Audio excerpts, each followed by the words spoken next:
Shiny Hunt for Flygon, aka the Quest for Shiny Flygon. Although for some people it'll be the Quest for Shiny Alolan Vulpix. I'm B-Unit here with my boy Adam once again. Adam, what's up? What's going on, dude? How are things? Oh, you know, pretty good, pretty good. That's good. And we're here to hunt shinies again. So as you guys can see, I'm at 400 so far for the count on this shiny. I got my little shiny counter up above, and we're just going to keep going. Yeah, I'm sitting at about 300 here. Well, I'm at 300. There you go, there you go. Actually. What's up, Bagel? Welcome to the stream. Hey, Bagel. That being said as well, if you missed it, Adam and I had a very fun and exciting surprise trade war 2 nights ago. So if you haven't checked out that stream, you should go check that one out. That one is also posted on my channel. It was a boatload of fun, for sure. Absolutely. And for anyone else watching, as of after this week, I may be taking an experiment week the following week and streaming on Twitch for live streams and just doing videos on YouTube for a week just to see how it goes. So I'll still be live over there, but I'm not leaving YouTube. I'm still here. Just want to give you guys a heads up so you know what's going on. Sorry, my dog's going crazy. You're good. Yeah, Adam did get 2 shinies from Machamps.com, and I got 1. So, pretty sweet.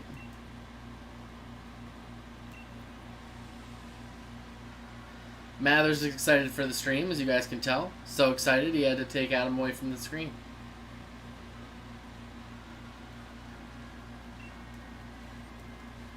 Boo. We were just talking about your luck with Machamps.com during the surprise war. Yeah, Machamps.com is my direct connect to success. Getting you them shinies. Absolutely. Literally the last trade, a shiny Gigantamax Centiskorch. Beautiful thing. Beautiful. If I didn't already have the deal sealed, that would have definitely sealed. It would have been nicer if I got it. Then it might have been close.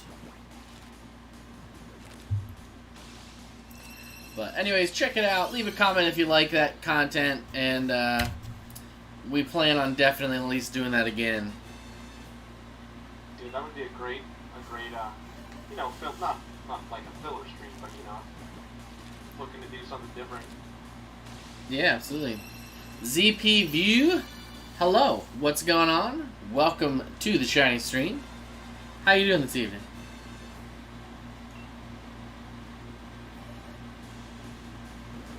Adam's very quiet. How about now? I can turn myself up more if I need. I turned you up a little bit. Let's see. Let's see if that's any better. Alright. Alright. We got better. Very good, man. Very good.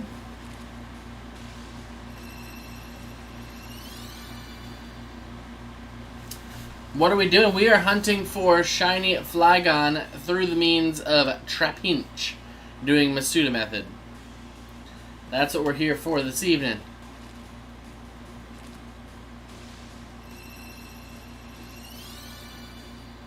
We are now at 405 eggs hatched on the way for this Masudamon, and this Flygon will be used in my competitive doubles team, taking place for the one that I already have that is not shiny. He's a sad boy, not shiny.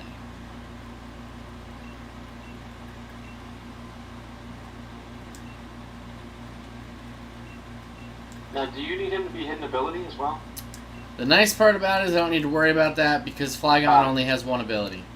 Okay. Flygon always has Levitate. Nice.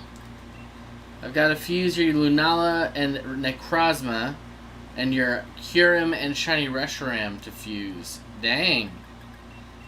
I haven't even transferred half those guys, well, any of those Mons over yet. They're all still sitting in my Pokemon home. Pokemon home. Pokemon home. but still very cool.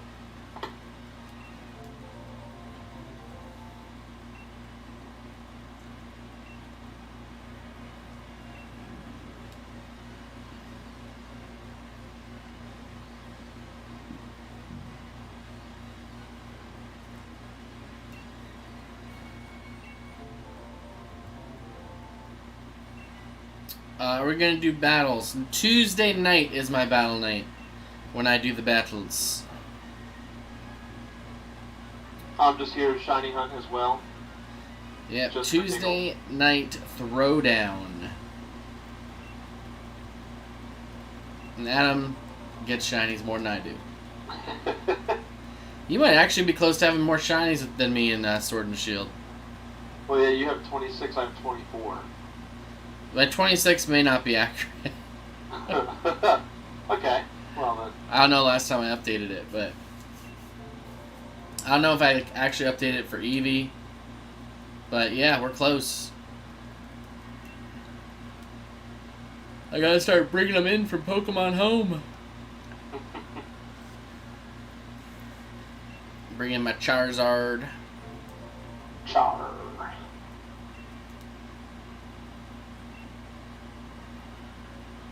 All the Pokemon that I have that are shiny that can't be used in this gen, you know, those guys. Mm-hmm. Fun stuff. Mm-hmm. Wish I had my Mega Swampert, that's for damn sure. He's a big beefy boy.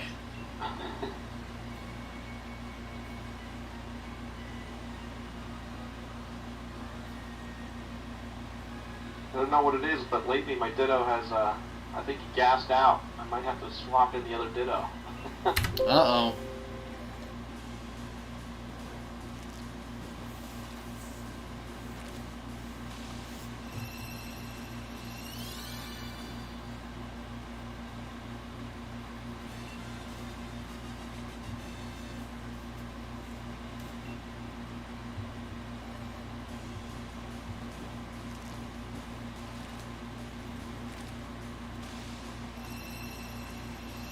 Okay, 6 through 10, nice, Brent.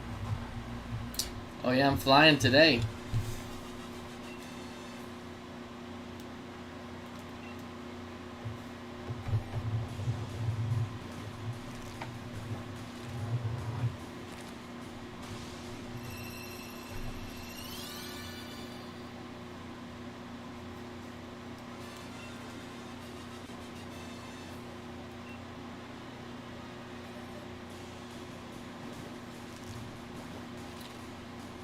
You want to test your Dawnswing's Necrozma and your White Curium. Well, I don't know what you want to test about them because they're pretty much OP. As OP can be. Very strong. I believe they are Uber's tier when it comes to tiering competitive Pokemon.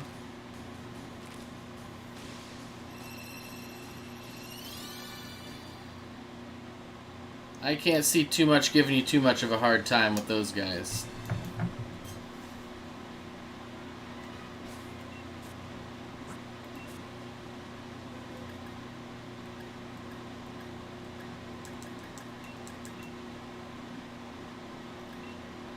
It's actually kind of funny because I felt like my Pokemon were hatching much faster earlier than they are right now. Yeah? It's weird. And of course, as I say that, eggs start to hatch. There you go. You got your Flame Body Pokemon in the front? Yep.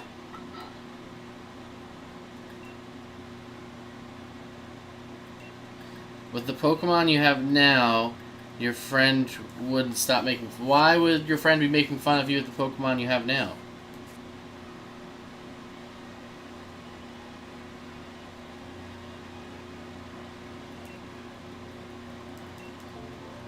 I like to consider my teams often the Isle of Misfit Toys. Because I put some unconventional stuff together and try to make a team out of it. With obviously some staples, because you need something to build some balance, but... They have a whole team of shiny legendaries? I mean, that's fine. I mean, I have chosen not to spend a ton of time yet on hunting shiny legendaries. I'm sure at some point I will actually go and do it. They're definitely cool, they're legit, but they also take a lot of work to get the right nature and to get the right all that crap and then actually catch it. It's actually a lot of work. So, I'll find my time and I'll do it, but for now, I'm good catching these good old little competitive fellows that I'm breeding. Competitive fellows. Oh yeah. So funny because I'm just moving all these to another box. Yeah. Gotta get that trade bait ready. Trade bait. I'm not moving them yet because I don't have boxes free yet. Oops. The way I look at it is that nobody should be making fun of anybody else for where they stand with their Pokemon. Especially if somebody's got shiny, like, legendaries and somebody doesn't. Like, it's all good. It is what it is. What's up, 68 G-Max? How you doing?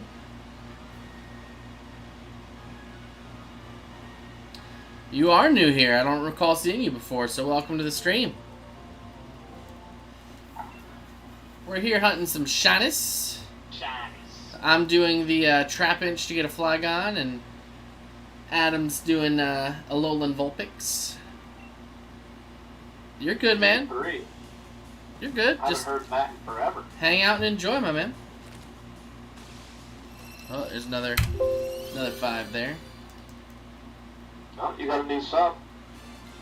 Right now? Yeah, you're 71 now. That was there when it started. I don't know where it Was came it? from. Yeah. Oh, I thought you were at 70. I was yesterday. Shiny hunting Flygon is harder than I think. Oh, I'm aware. I'm aware. I'm up to 415 now on the egg counter. We'll keep working on it. Anybody that's come to my shiny streams before knows that my luck is often not that on the stream. It's when I get off the stream that I have luck. And it's ridiculous. Or like it's at the end of the stream. So we're trying to break that cycle here and get some good, hopefully early on shinies. If I hit this one, we'll probably go for Riolu after that. But my hopes are not up that I'm going to hit it because that's just the way my shiny luck goes. Well, you have to finish hunting Riolu too, right? That's the big thing. Yeah, I got Riolu on my list still. Impidimp, I think. What if you use 2 hours of shiny hunting Flygon? Well, this is hour 7 for me. I think, cumulatively. I'd love to have that luck of like, oh, within the first 25 eggs you like hatch a shiny. You know how you see those videos every now and again? You know, you may not believe this, but that's how I got my Toxel. Oh yeah? At that point, I was just trying to breed a good one. I wasn't even focused on trying to get a shiny one. I didn't have the shiny charm yet. And boom, less than 50 eggs, I got a shiny Toxel. I was so pumped. His name's Ace. He's now MVP of my teams. Gotta love the real MVP, right? Oh, yeah. I'm a big wrestling nerd, for anybody that didn't know that already. And I called him Ace because he plays the air guitar. And a wrestler over in Japan, Tanahashi, does the air guitar, and his nickname's Ace. And they say, go Ace. So when you throw out your Pokemon, it says, go Ace. And I'm like, hell yeah. Makes sense. I'm like, there's me using my wrestling references.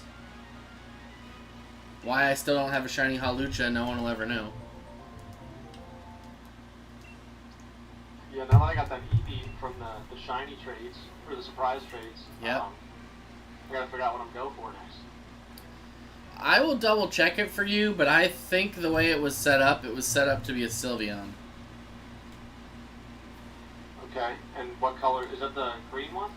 No, Sylveon, if it's shiny, is like blue and pink. It's the fairy one. Oh, alright.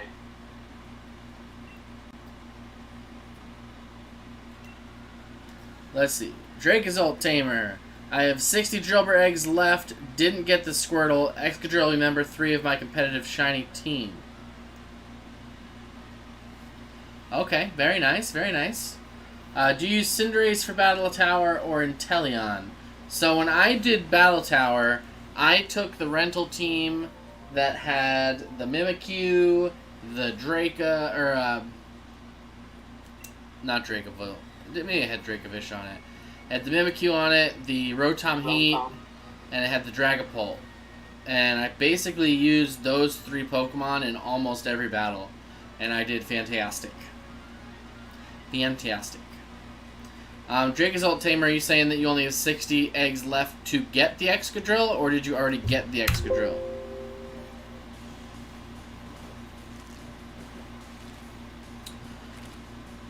But if I had to choose one ZP, and I was picking between those two, I would use Inteleon. Once Cinderace gets his hidden ability, I believe he'll be more useful to get it. Well, good luck, man. I definitely have a shiny Excadrill, and I definitely love him, and he is amazing. Just a fantastic overall Mon, especially in competitive. Are you doing Hidden Ability Mold Breaker one, or are you doing Sand Rush?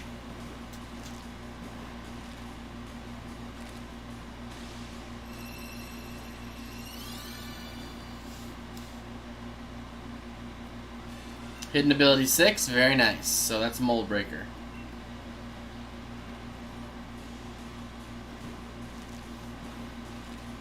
They both definitely have their uses. I personally prefer Mold Breaker.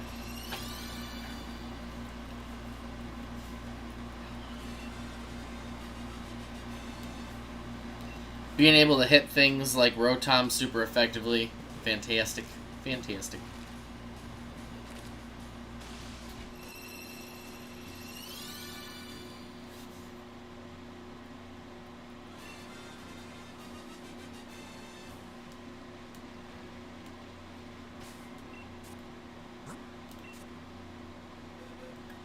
Let's see. Do.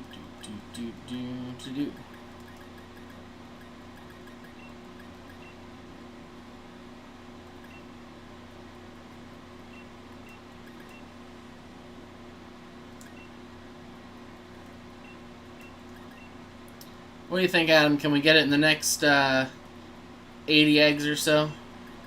Next 80 eggs? I think it's doable.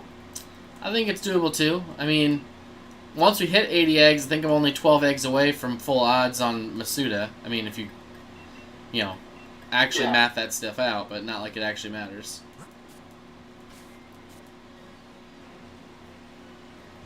I'm thinking you probably got like 200 more eggs, honestly. You're an asshole.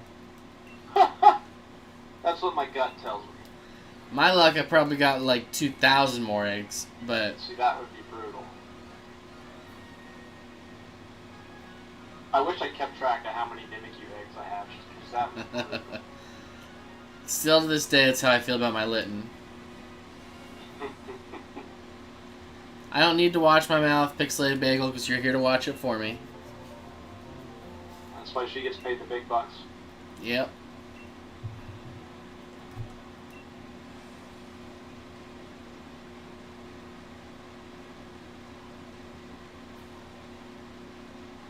Surprised you're not joining, Bagel. It's nice and cool up here. I was gonna say you don't look sweaty, so. No, I feel great, man. There's air. That's good. It's breathable. So did you do the swap, or did you just put that on it? We did the swap. Nice. So now my bedroom actually is better too. So. Awesome. Appreciate that, homeboy. No problem. Just passing it along, man.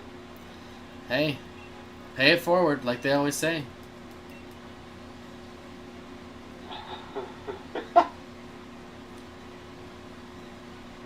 You're busy doing the job I pay you the big bucks for. That's right. For free!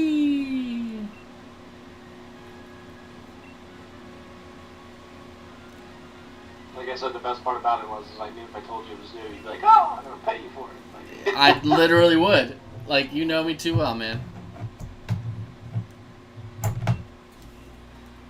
That's why when you called me and you said it's in a box, I'm like, ah, shit.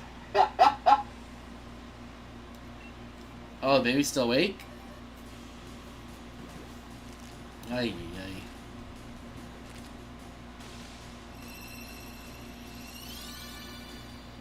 You're good. You don't. It's fine. You really don't.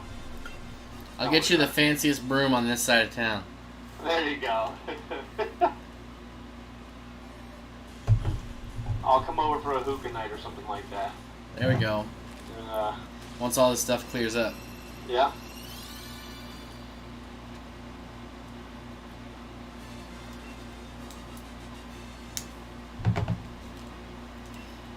We'll have a real happy hour again. There you go. Grab a deck of cards, go out on the porch. Play some Magic. No. Yeah. Oh gosh. MTG. Finally got rid of all my Magic cards last year. Nice. Oh gosh, that was a burden off my shoulders. Yep, they are all gone. I still have plenty of games, stuff like that, fun stuff. Yeah.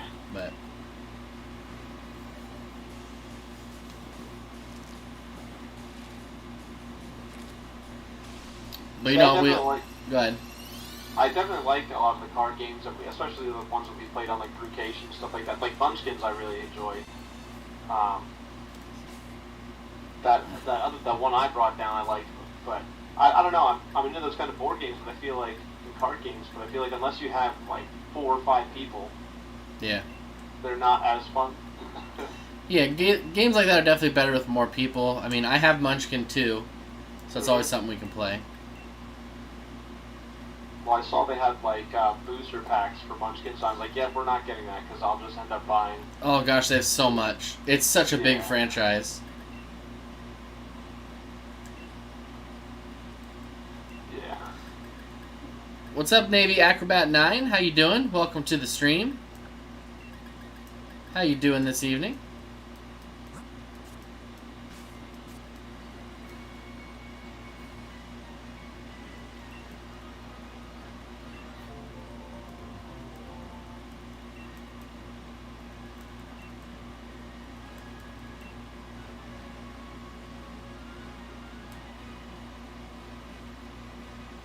I'm actually surprised that Streamlabs hasn't decided to pop up yet. Usually by now it's like, hey guys.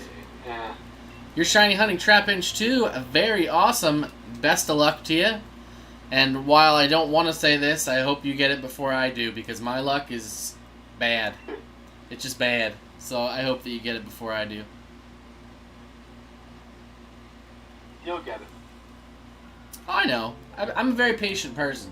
So I recognize it's a time-consuming process. Impy Dimper Ghastly, very nice. Personally, I'm an Impy Dimp fan, through and through. I started hunting Impy Dimp and took a break after a little while. I think I was only at like 355 eggs or something like that on Impy Dimp. So that will probably be after Riolu, which is probably going to be after Trapinch.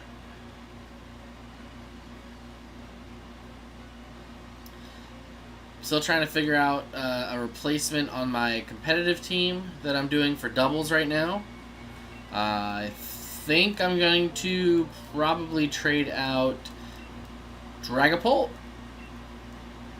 Oh, yeah? Yep, but I realized something else that I need to figure out. This whole time I was trying to think of how to counteract Trick Room by using Trick Room. Yeah. But being the fool I am, forgot that Taunt also counters Trick Room. Huh. Yeah. So it's a different style of play that I have. How do I feel about the new shiny hunting method in Sword and Shield? From what I understand, it is broken. It doesn't work correctly. It seems a little too over the top to me to have to knock out 200 of that Pokemon to get your maximum odds in the wild. I like the fact there's an alternative shiny and the fact that there's box shinies. But personally, I feel like knocking out 200 of the same Pokemon just seems a little over the top. Or catching. Sorry, I don't want to ignore catching from a part of that. But basically, 200 encounters, it's a lot for one Pokemon like that. I actually like the SOS method. I like the, Hordes method. I'm not really feeling this one too much. What about you? I think it's 200. It might actually be 500 now. Yeah, but, right. I thought it was 500. I thought it was 200. Maybe it is 500. I could be wrong. But let me tell you this as I go through this right here real quick. Okay, I said real quick, but it doesn't want to move real quick for me.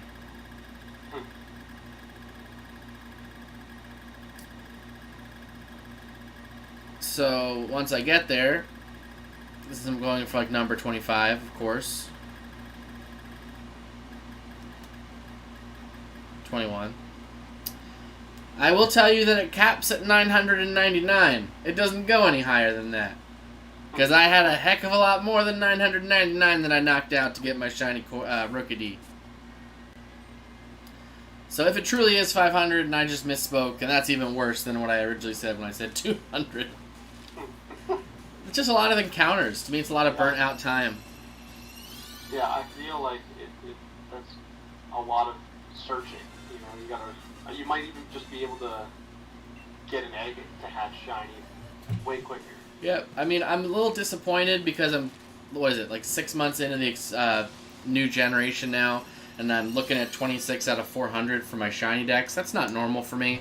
When I was doing like Let's Go, which isn't really that big of a game, or the Alola games, Ultra Sun, Ultra Moon, I did a lot better with shinies. This just hasn't been working out great for me.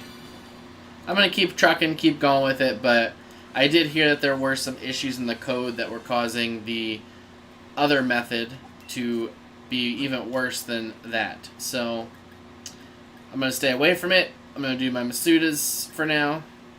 Go with that. And hope that your shiny charm actually works. And hope that my shiny charm actually works. So yeah.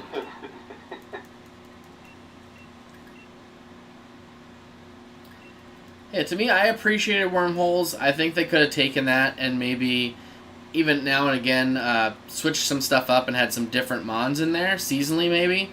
You don't have to put everything in there because I don't want shiny hunting to just become easy. But just a little change of pace in there. But then the SOS method, to me, was perfectly a fine way of hunting shinies, too. It was a way to get hidden ability Pokemon. It was a way to get shinies. There was methods that you could get the nature that you were looking for. So there's a lot to it that actually worked out pretty good, I think. I do know that I had crap luck hunting for Lopunny, well, Bunnery. Because every time I tried to get the right nature, it was the wrong nature. I synchronized and everything, and it's a 50% chance, and I got the other half. It is what it is. It's life of shiny hunting. Yep, XP grinding, just doing the Clefairy hunt was great. Not Clefairy. Chansey Blissey. And then I'd actually use Como-o, which you'd think would be a bad call because of the Dragon versus Fairy, but the fighting played out, and with Bulletproof, he was immune to half the attacks that Blissey and Chansey had. So it worked out pretty nice.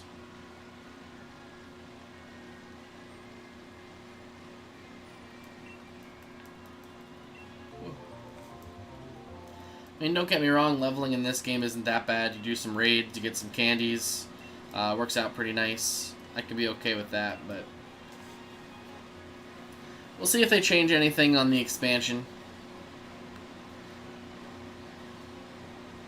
Do you know how many Pokemon they're adding? They said their plan was to add about 200 throughout the 2 expansions. Okay, so like 100. So my guess would be 100, but you know, they've gotten so much feedback about having a small deck, so I wouldn't be surprised if they upped it a little bit. So or not including everything, I should say. Work on getting my decks finished then. Yeah. Mm-hmm. Because there is no Shiny Charm 2.0, my friend. Yeah.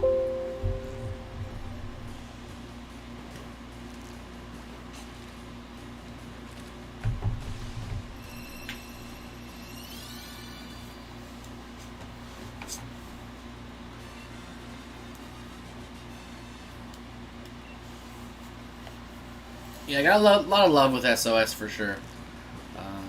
Probably one of my favorite shiny hunting methods that I had when I hunted shinies regularly. And that was probably the first game that I went big on it. And I really didn't start streaming my shiny hunts until Let's Go. So I wasn't really big into streaming back then. And Let's Go shiny hunts were a lot of fun because I loved the fact of overworld shinies.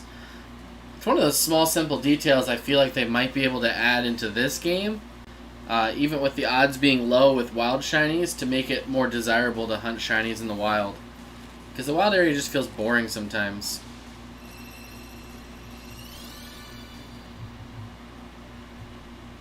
Yeah, just use false swipe with Sneasel. That works too. I had a Trevenant that was built to basically live forever and never run out of PP and just stall. I had a Ditto farming team back then, just a whole bunch of different things.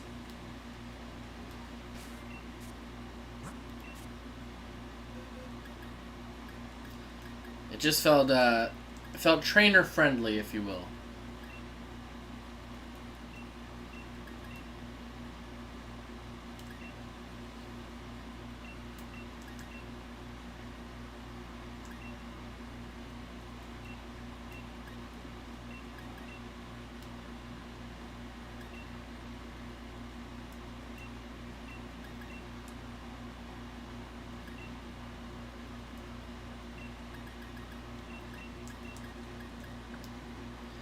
But yeah, false swipe's definitely a have-to move for hunting shinies in the wild.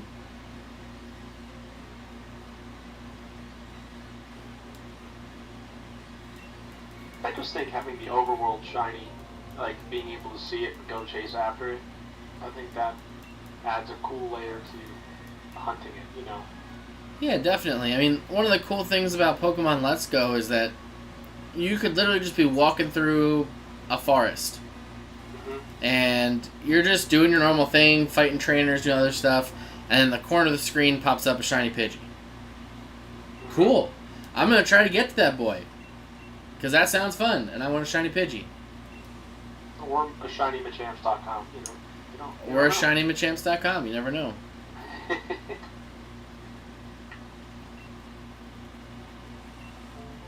Also, please no one go to machamps.com.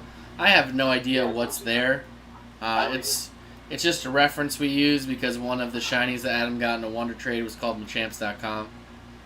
It's probably a good disclaimer. Yeah.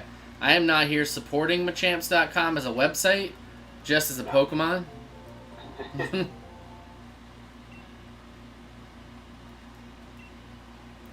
Ooh. Dang. That's good luck if you got 2 under 200. Rookie D, here's what I've noticed, and call me wrong, call me silly, call me ridiculous. But I feel like the Galarian Pokemon, the new ones for Galar, have worse shiny rates than anything else. Because I've spoken to so many people, just like me, that have had a lot, and I mean a lot, of bad luck hunting shiny Rookie D.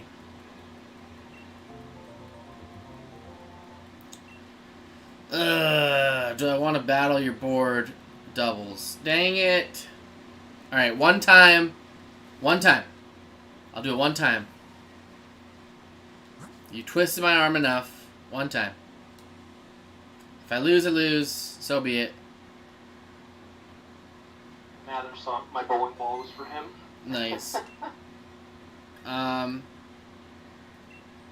gonna do a battle with VP real quick, just to ease his pain. Alright. because he seems like he really wants to get this battle out.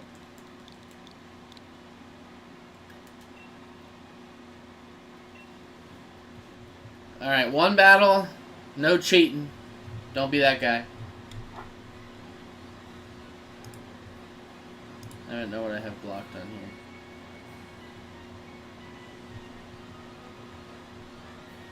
I'm only set up for like a doubles team. I don't have like multi-battle set up.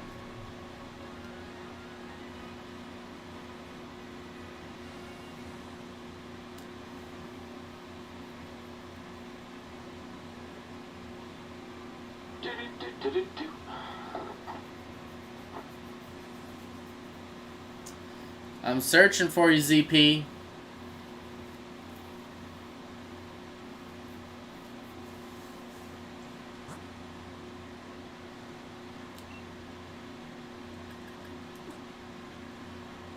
Are you? Oh yeah, you are connected to the internet, so that's a good start. I did verify. Yep, there we go.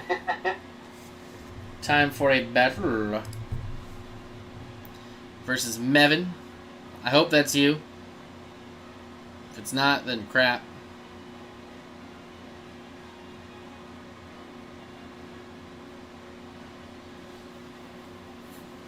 I don't think I have a blocker up here. I should put a blocker up. Blockers are good. Ta-da!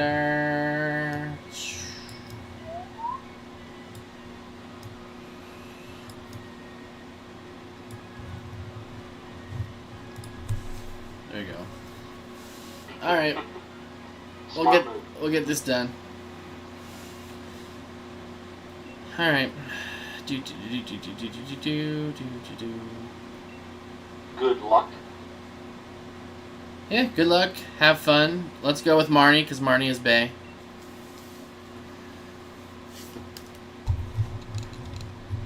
Oh yeah, I should do that real quick so nobody sees my items.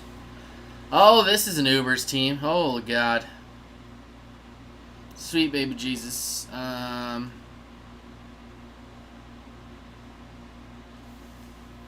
Lord Rakers.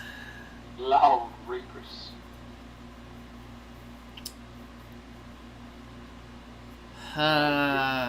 Your screen's black for some reason, so on purpose.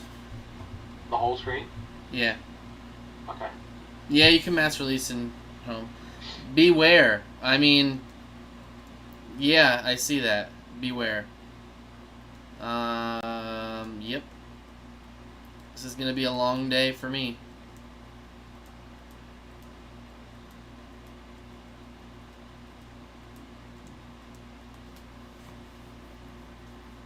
Let's see what we got.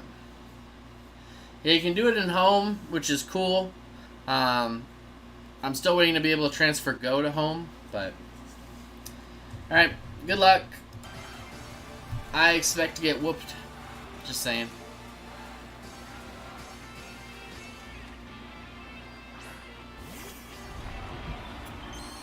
Shiny Kyurem and Necrozma.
Shiny Solgaleo. Damn. Huh.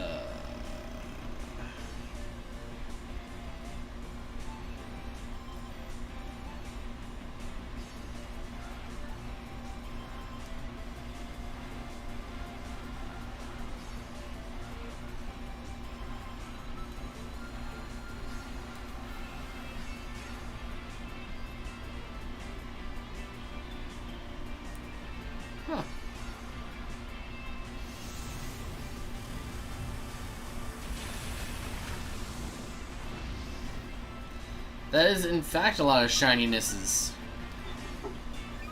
Nice hit. Thank you, thank you.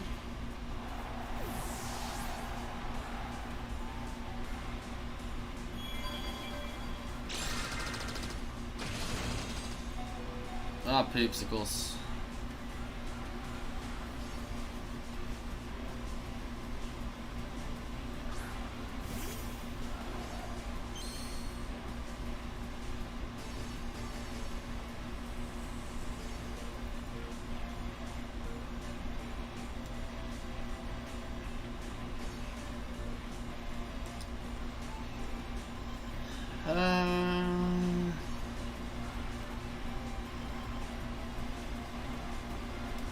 Let's do that.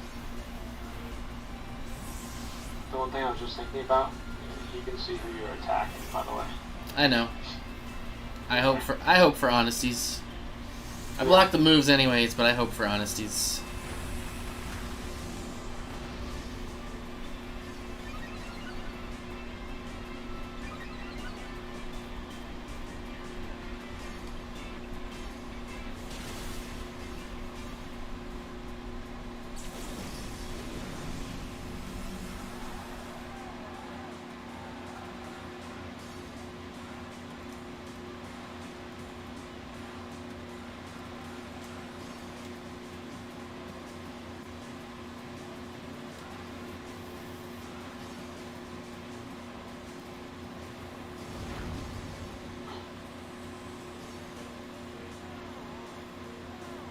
Hey, first 6 IV of the day. Nice, nice.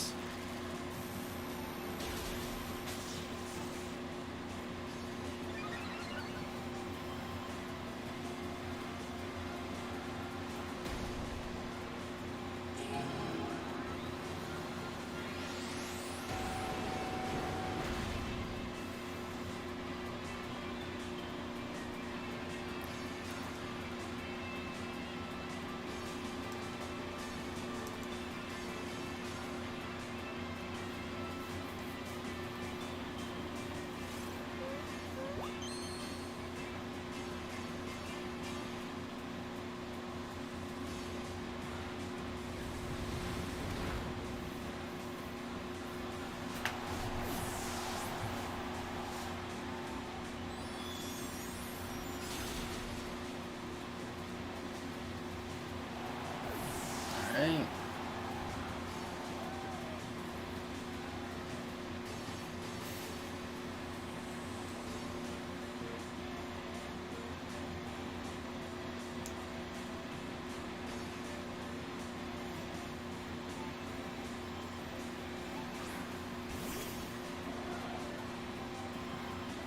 Laxus Drayar.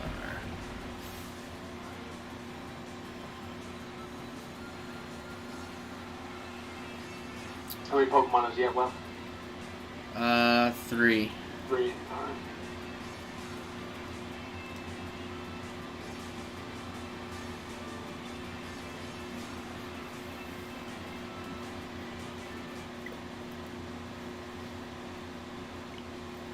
Oh, communication was interrupted.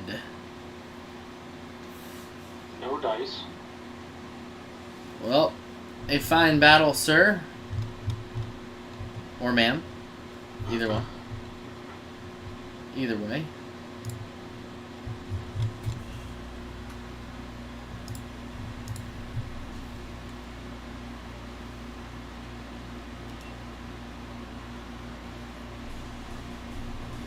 Back to your regularly scheduled programming. And back to shiny hunts. And you had the ability to witness why my Flygon needs to be shiny, because he's pretty good. Pretty good guy.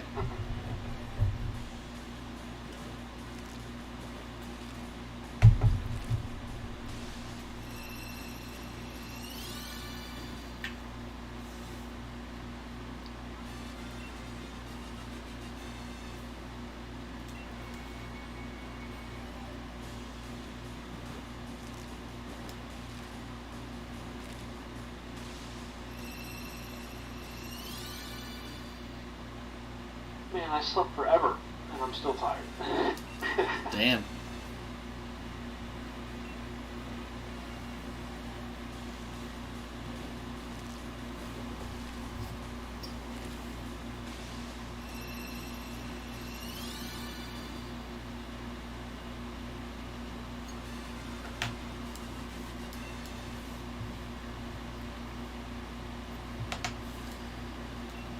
One thing I'll always say to anybody that's, getting into battling or anything like that, it's always okay to be intimidated by, like, legendaries and stuff like that when you see them, but as you guys can see, they're beatable.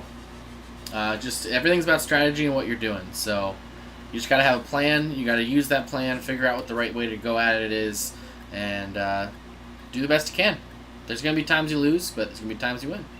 What's up, Faint Attacks? How you doing? Welcome to the stream.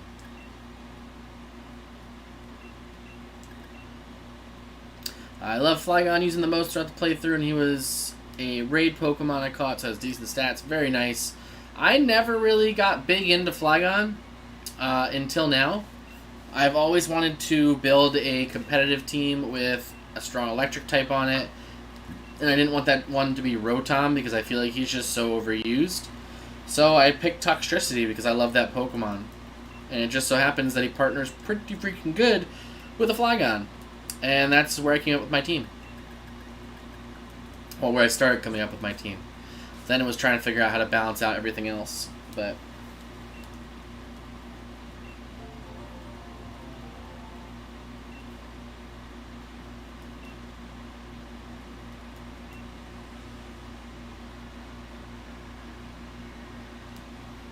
I do actually have a shiny Dragapult too, but I have him built differently than what fits on that team right now, which is why he's not there. He's on my singles team.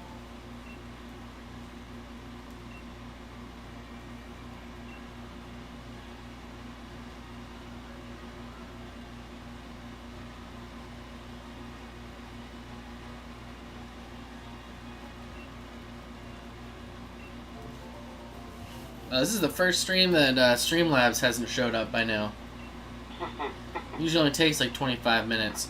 So I will say, guys, if you're appreciating the stream, you like this kind of stuff, consider leaving me a like or a sub. It helps me grow and continue to stream for you guys, as I intend to do.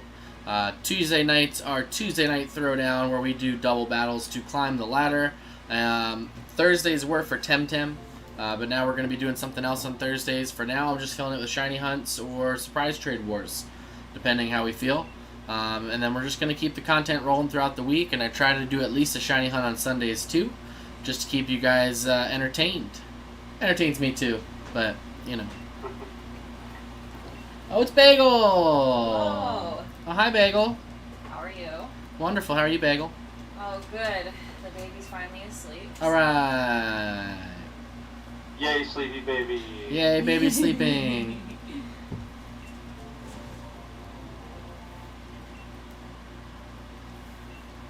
God, I'm actually putting a hoodie on. I mean, you can turn it down a little if you want. I'm perfectly comfortable right now. Or off. Yeah, I mean, that's the thing too. I'm not gonna mess with it. Boom, 5 more. How's it going? Pretty good so far. Pretty good. No, I've been watching this whole time. Yeah, I mean, if you were watching, you would know for sure. Adam, what are you hunting for? And now Lowen Vulpix. Okay, yeah, I wasn't sure if you still were. I'm on 380, right? Well, I'm hatching 380 right now. Nice. I gave you some good time to catch up there. Yeah, I got about 30 eggs done while you were doing that. Nice up here now. What is my favorite Pokemon? That is a tough question to answer, so I'm going to answer that in two parts. Since the days of Red and Blue, I'm one of those typical Pokemon fans that my favorite Pokemon's been Pikachu. Pikachu. Where's my other? I have like 1,000 Pikachus, not even lying. Got a ton of them. But as I evolved and continued to grow, my favorite Pokemon otherwise that wouldn't be Pikachu is definitely my shiny Incineroar named Nacho Tigre. Nacho Tigre. Oh, there's another Pikachu in the background. There's one that way too. They're all over the place. I have a bin of Pikachus in the room next door. Lots of Pikachus, but yeah, Incineroar is my homeboy. I love Incineroar. I hunted for a shiny Litten for, I think it was 2 months, literally, and I was nonstop just playing, trying to get it out of an egg so I could have a hidden ability shiny Incineroar. And I love that thing to death. I love the Pokemon. I'm a big wrestling fan. So it's just the way that I am. Pikachu kind of sucks, bro. I mean, I'm not saying Pikachu's the world's best Pokemon. I'm not saying come get my Pikachu. Which one? I have a whole bunch of them. Oh, man. But honestly, with Pikachu's G-Max, I've actually seen people putting together some pretty nice teams and actually making Pikachu viable again in doubles, which is interesting. Definitely unique. I don't think I'll ever be top tier, but... yeah, I mean, that's the way I would answer that question. Big Pikachu fan. Hate it if you want to. It's all good. But Incineroar is definitely next on the list.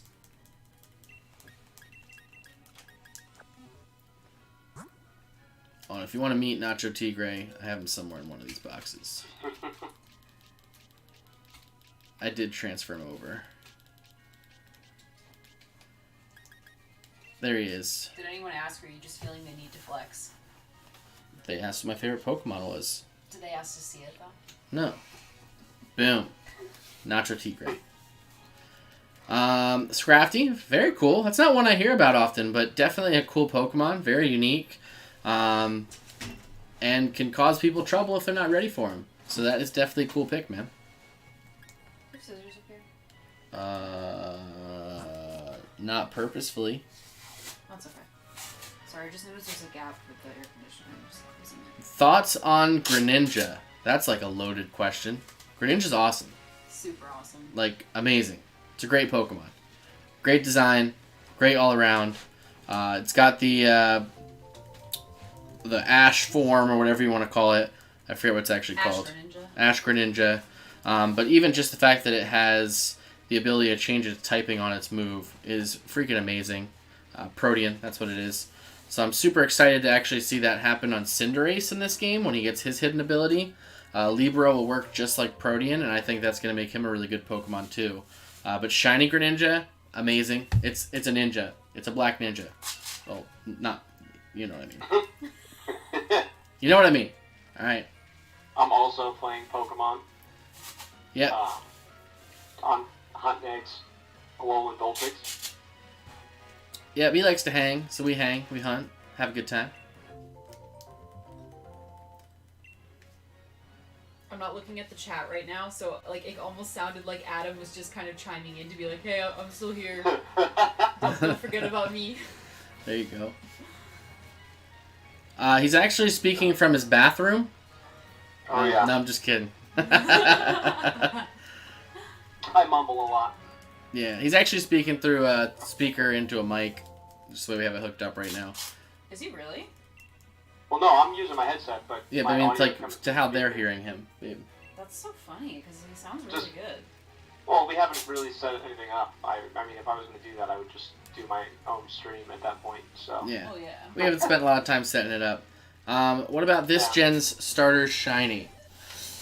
Don't like Rillaboom. Not a big fan of the shiny for that. I think the first one I want to hunt is definitely Cinderace, but I'm waiting to hunt for it until hidden abilities come out. But I do like Inteleon too. I like the flare color they add to Inteleon shiny. So I'm good with that. I don't think that they're as over the top in shiny form as some of the other ones, like a Charizard, where it's just one of the coolest shinies you could talk about. But overall, that's probably the way I'd rate them. Cinderace, Inteleon than Rillaboom. I probably would too. What about you guys? What do you guys think about this gen starter shinies? Who, me? Anybody? Open discussion. Every time I see Rillaboom, I just think of Donkey Konga. Thoughts on Wooper? Which one? The OG Wooper that never made it to the game, or Wooper himself? Because honestly, I've loved Wooper before I realized they had another art for him before it came out. Wooper's awesome. Pink shiny. I wish Quagsire was a little better usable and competitive, but I think it's great. Wooper's a good boy. Or girl. Depending.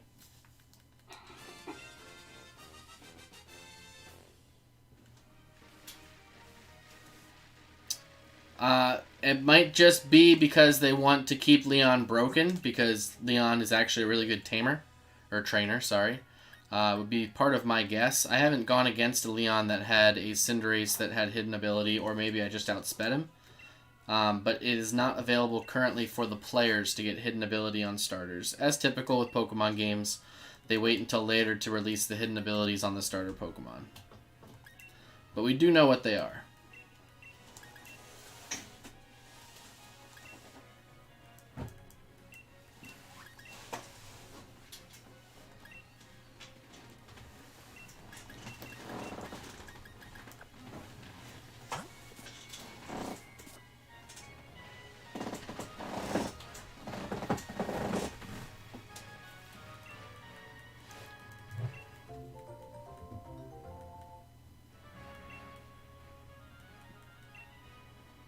Yikes! I didn't think that they added it to the game at all, but I'll have to check. I don't think I spent enough time in Battle Tower, honestly, to do that.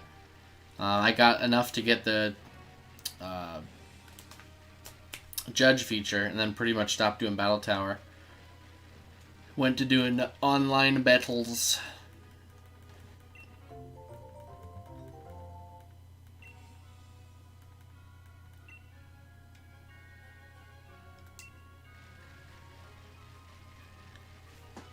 But definitely interesting. I mean, I love the dynamic that's going to add to that Pokemon. Because right now, he's just kind of mediocre. I wouldn't say he's top-notch or anything like that. But give Cinderace the ability to change his typing. That could be big.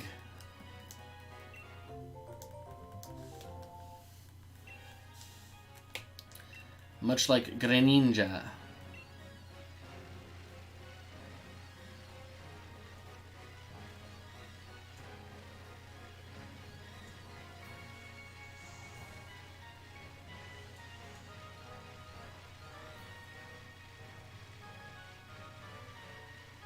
Just got my third box full. Nice. So you're ready for Surprise Trade War again? Yes, sir.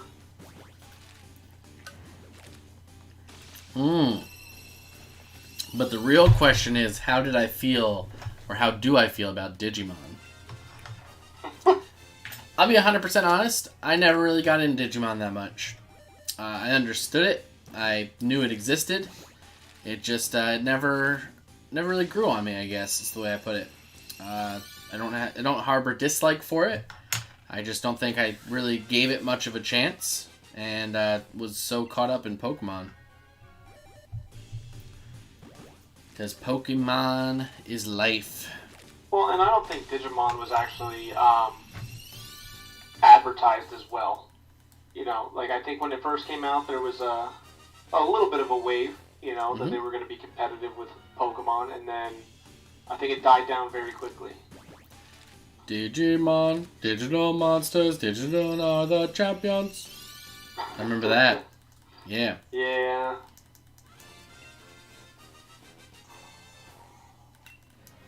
I felt like their anime, or whatever you want to call it, was not... The Digimon cartoon itself, I don't think was as good as, like, the Pokemon. I don't think it caught as much, no. Definitely. I mean, everybody was in love with Pikachu.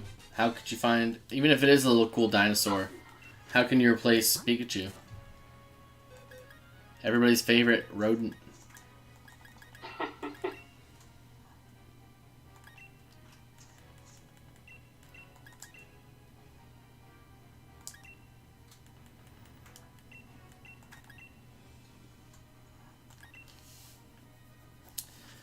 Oh, it's awkward. It's like so quiet in here now. It's used to having the fan on behind me. Now there's no noise. No, you're good. I'm just trying to like, interesting. We got lots of conversation tonight, which is good. Conversation is good. We like it. You know what we like more than conversation, though? Shinies? Shiny Pokemans. Yep. I don't have my backlights on today either. Uh-oh. What? I know I gotta figure that out. I don't think I have enough outlets to do it now. You just gotta get one of those, like, workbench power strips that have, like, 16 plugs. Well, I mean, I can do that, but I don't know if I want to plug it all into the same outlet. Gosh, my dog is gonna knock the bowling ball off the steps. I'll be right back. Alright. Mathers, what are you doing, man?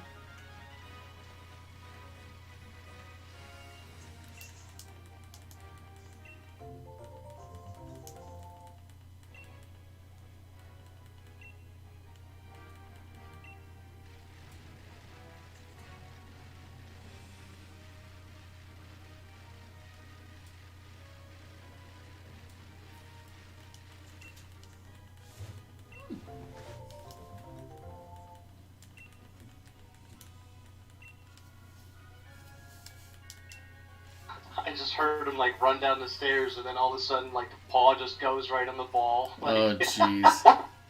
It's like a child. He knows. Yeah. Yeah. He knows what he's not supposed to be messing with.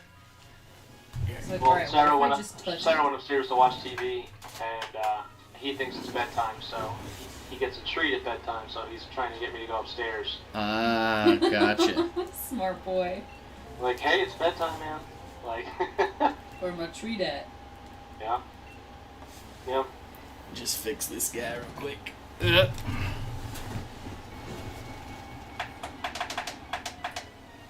There we go. Bam. How do you like that chair? Love it. Because I'm in the market for a chair, so Love this chair. It's a good chair. awesome.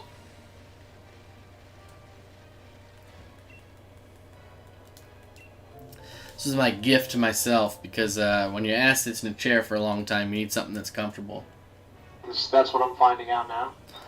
Although I think Nicole still has my lumbar support pillow. I'm sure using it to support something. Yeah. It's just not my lumbar. Yeah. For sure. It's my butt.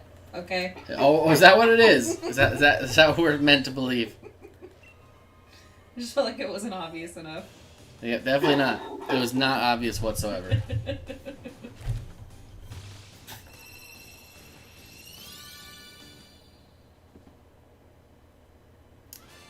So if you talk to the nursery owner, or whatever she said that eggs are true mysteries on where they come from, but some NPCs are called breeders. Does anyone see the loophole in that logic? I mean, of course. I would say the nursery owner has no idea what's going on, and is probably, in her age, just completely clueless.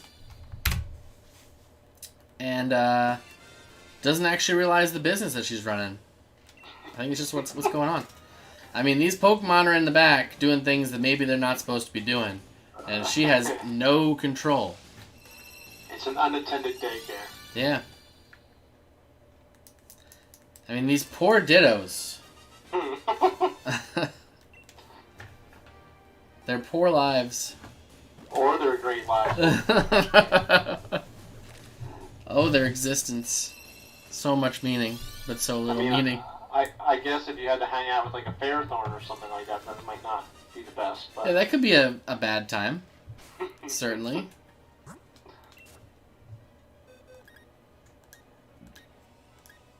Or what about like a Garbodor? yeah. Just The literal trash Pokemon. being two blobs, just hanging out. Oh gosh.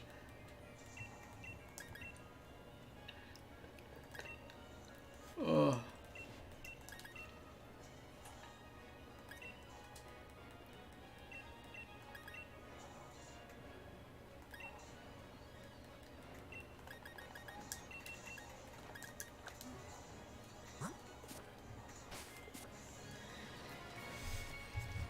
Alright. Come on, Flygon. I mean, Trapinch. I'm feeling you. I'm feeling you now. I'm about to hit 400. I'm at 391. Nice, so. Nice. Because I decided to hatch a single egg to replace the 6 IV that I got because I keep them in a different box. Gotcha.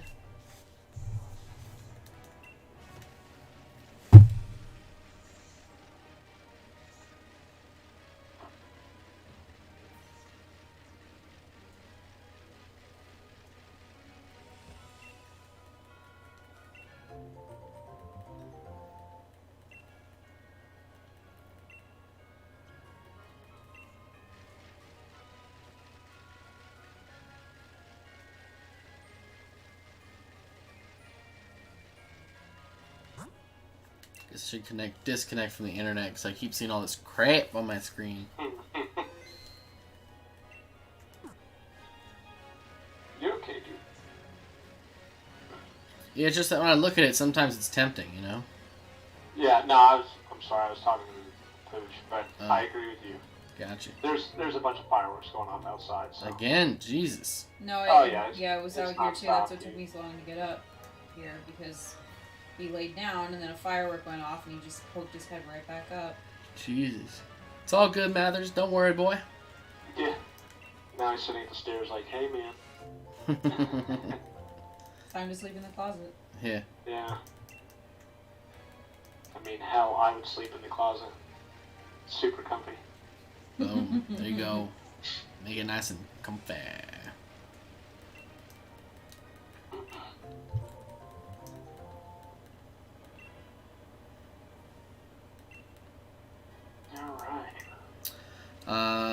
Also, whenever you release level 1 Pokemon, isn't that just throwing literal newborn baby into the wild? I mean, I guess in theory that could be correct, but what if that level 1 wasn't just a level 1, but was actually a Pokemon that you would call an actual baby Pokemon, such as Toxel, Togepi, Cleffa.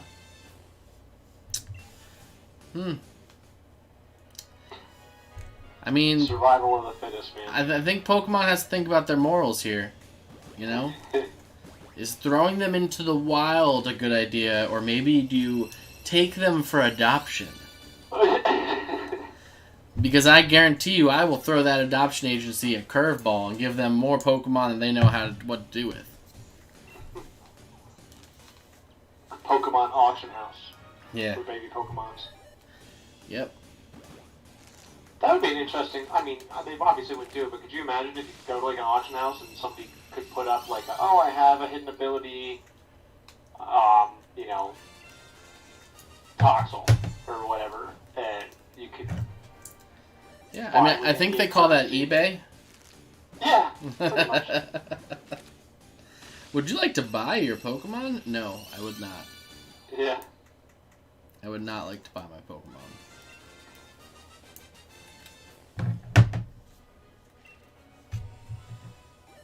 I think they call it eBay. Yeah, I mean, to me, and it's tough because, like, I respect the hunt for the shiny and stuff like that, but doing this from a perspective of, you know, is this the right thing to do to hatch all these Pokemon and literally throw them all away because they're not good enough? It doesn't necessarily instill values to me, you know? Yeah, like, you're not good enough, I'm gonna throw you away. So to a point, I almost see where maybe they could have a system in place where, you know, this is your version of that Pokemon, and you can go through these different things to make it better. And then maybe like there's extreme challenges to try to get a different skinned one or something like that. Yeah, I don't know. I just think it's kind of the game's built towards, you know, doing egg hunting and doing Oh yeah, I'm not saying to go away with it or anything like that. Just a thought-provoking moment, if you will. As long as they don't break this like they have the wild encounters, you know. Yeah, right?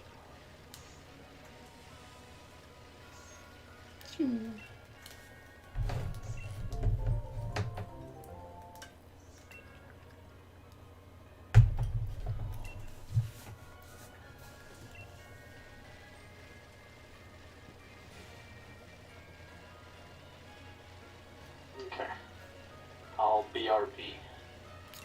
You got it, homeboy.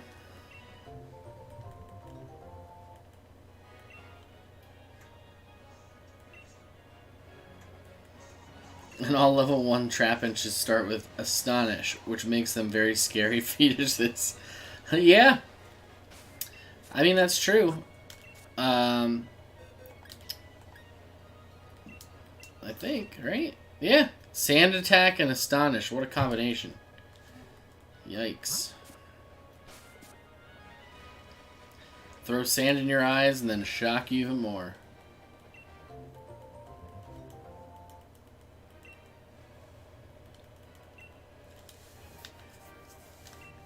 I mean, Trapinch itself does seem like a little bit of a little frightful Pokemon. Just a big mouth pincer, basically. Like, champ.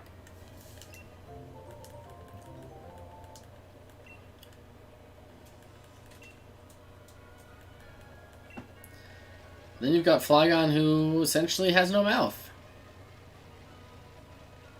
I think it has a little mouth, but still. They're seriously, like, launching cannons. Like, it's the most ridiculous thing right now. Jeez, what do you have in a little war over there? Yeah, that's what it sounds like. Surprise trade war? Yeah. Somebody got a lot of shinies. Somebody paid Machamps.com to come visit. Yeah, look, I'm going to be down 1 point. I'm going to need you to send me a shiny. Max IVs, Yeah. hidden ability. And it needs to be this specific Pokemon.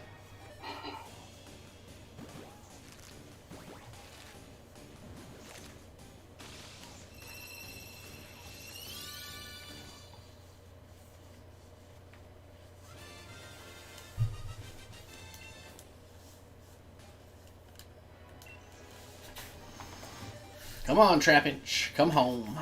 Come home. Let's be the shiny boy. Okay, maybe the next one.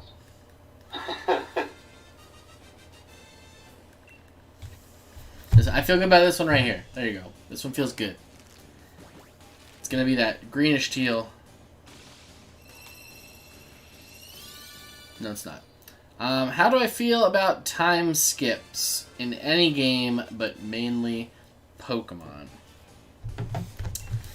How do I feel about time skips? I'm not going to sit in front of you and tell you that I haven't used a time skip, because that would be me lying. And I have used a time skip. But, I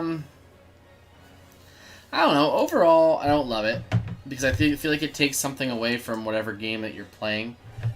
I will use an example. I play Animal Crossing, and being able to time skip takes a lot away from that game, because you're getting stuff that you're maybe not intentionally supposed to get at that time.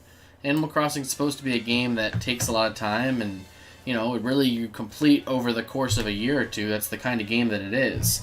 So being able to time skip in a game like that, I think, takes away from it, because you finish it faster. Maybe that's what you want from the game, and if that's what you want to do, then all power to you. That's all good. With Pokemon, I mean, you're time skipping to change the raid dens, which, I mean, you're just kind of manipulating things, and I don't know if I totally say it's a great thing. It's in the game. If you do it, props to you. Nothing wrong with that. I've participated in time skip raids. I've tried to make them before. I have made them before. But, it's not the way the game's meant to be played. And not that it's a bad thing to do it, because it's there and it exists. But I don't feel like it's the best for the natural course of the game, for myself. The only thing I'll say that I enjoy, so to speak, about time skip is, like, if I am trying to, I'm trying to complete my Pokedex, and if I'm nowhere close to the weather I need to do that, it's nice to be able to at least just get the weather so I can hunt the Pokemon. Yeah, definitely has its perks. I said, I mean, to each their own. How you play and how you enjoy a game, to me, is up to you. If you think that's fun and that's great and that works for you, then all power to you. Get it done. Do what makes it, fun for you. I just think that when I think about it, it's not the way I want to play the game. Oh, yeah. But again, Complete transparency, I've done it. Straight up. I think they need to figure out a way to use the time differently. Because having it tied into the system, date and time, obviously is like a huge loophole.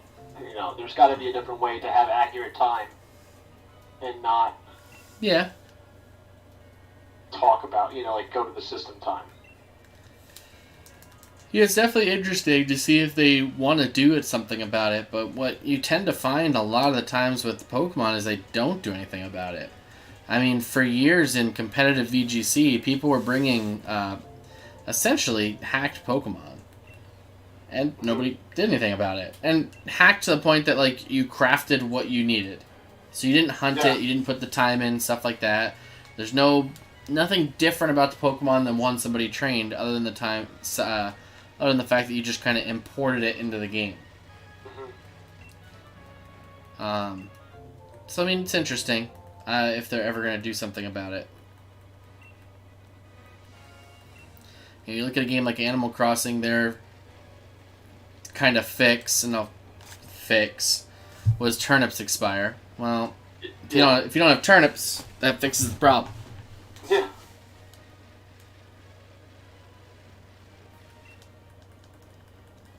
Well, and I think the other thing that about the time jumping in like in Animal Crossing is that I don't think people take into account that you could just use a second like switch. Or, you know, they have all those message boards now about like, oh, what are your turnip prices? Yeah. So like if you get caught with your pants down, so to speak, you can easily make up for that. Yeah, they're trying to find ways to build communities instead of like making people figure it out on their own and go through these methods, you know? Yeah. Like, there's message boards out there. If I'm really trying to get let's say when I was trying to get hidden ability Toxapex, right? Mm-hmm. And I was like, oh, I just got to reset this raid to try to get hidden ability Toxapex. Somebody out there has it, okay? Yeah. Somebody out there probably has 18 copies of it that they're not doing anything with, they're willing to trade. So the idea that should be behind everything is go out there and try to trade. Yeah, see, I don't think that's a bad idea in the sense of like, you know, I have to have something of value too, you know? Yeah, and people are often playing all the time and are quick to do that kind of stuff. And I've said to the viewers, it's just like, look, if you're looking for something and I got it and I need to breed you one, let me know. Like, I'll help out. That's one of the reasons why I love it. They have 2 nurseries in this game. Like, I can keep doing what I'm doing, and then I can quickly switch over there to help somebody. Yeah. Like the one time that, well, I don't know which name to go by at this point, but the Corviknight trainer, King Andrew, Charizard tamer, came on and was like, hey, I see you got some Pokemon there that I need for Shiny Charm. I'm like, sure, have at them. It's all good. That's why we're here. Help each other out. Am I going to give you my, full candied, IV'd competitive Pokemon? No. But I'll make a little one for you. I'll make a baby one. Make a baby one. You know what I was just thinking about too is I don't think I've hunted a Pokemon yet that's been like a different color. What do you mean? Like your Trapinch is orange and the shiny version is like a green. Yeah. I don't think I've hunted anything that has been that. It's always like a little different of an orange or a yellow or. That's true. Interesting. The big question is, Adam, what do you go after once you get this Vulpix? I know. I gotta look at my Pokemans and see what my boxes are telling me I need. What your boxes are telling you need. I honestly might go back to trying to get that shiny Bulbasaur. Yeah? Just because I never finished it, and I'm a completionist in that manner, so. That's fine. I mean, technically, if I want to say I'm a completionist, I need 3 shiny Trapinches. Yeah. So, there's that. Well, good luck, Brent. Yeah, thanks. I could honestly just stream to see that through and just keep it all into one stretch. And then I take the best one for competitive, make it the Flygon, and then I do one for Trapinch, one for the Brava. Yeah.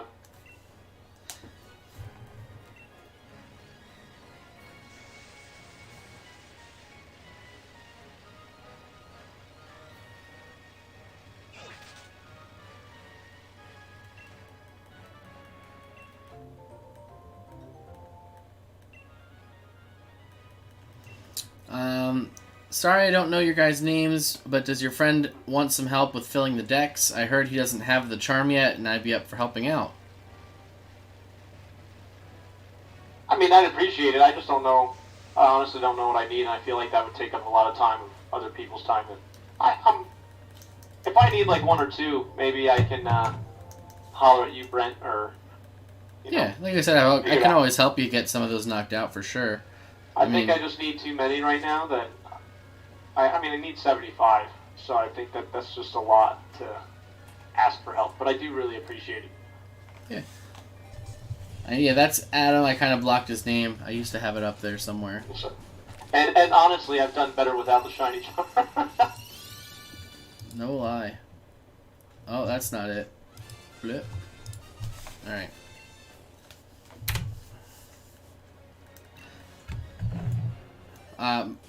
But yeah.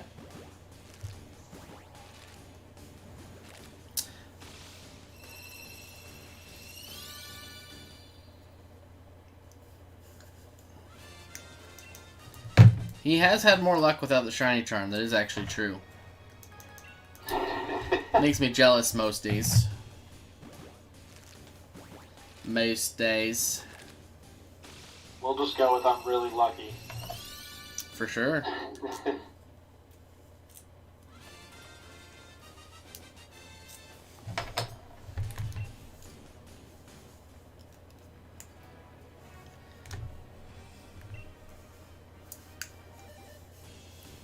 Well, shiny within 500 is looking less and less likely at this point.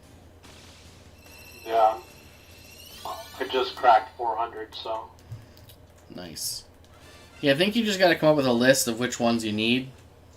Yeah. I honestly, I'm probably going to do, I should do that soon. Just maybe I'll do that tomorrow, and I could, tomorrow's what, Monday? Paul streams on Monday. So maybe, Wednesday or something like that, I'll do, a dex filling. Well, even if you get a list, I can hunt some of them probably during Mega Man Monday tomorrow. Okay. And get you some. Or I might even have them and just need to breed them for you. All right. Yeah, I'll put a list together. I haven't even seen all 400 yet. I'm at 371. Gotcha.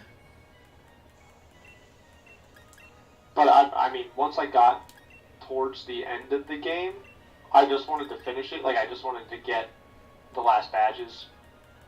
And I kind of flew through some of the content. Like, I just went straight for the gyms. No, that makes sense. Because I spent so much time in the wild area when I first got there. Because the wild area was amazing. Yeah, I was just trying to level everything up, and that way I could kind of speed through the gym challenges a little bit better. I'll tell you what, though, it was definitely worth it. It was definitely worth the added time that I spent, in the wild area before moving on. That's one thing I really liked about this game was in the wild area, which you get to early in the game, they made it possible for you to get Pokemon typings that maybe you're not used to getting that early in the game. Mm-hmm. And I thought that was very neat and very cool of them. When you really think about Pokemon games, like, you don't get an Ice-type Pokemon till, like, towards the end of the game. Yeah. Or you find, like, a Shelder in the middle of the game, and then by the time you evolve it into the Cloyster and get the Ice typing, and it's like, alright, it's still towards the end of the game. So it was cool for them to give you kind of options early, so you could say, alright, let me find something that I want, or something that I like for my team, and put it together. Well, I even like the scale that they had, too, okay, you could only go to a certain area, but you still had the ability to get decent Pokemon that were kind of your level. It wasn't like you were getting a Pokemon that was out of your range. or anything like that. They scaled it, and I really enjoyed that as well. It was, in fact, a good time.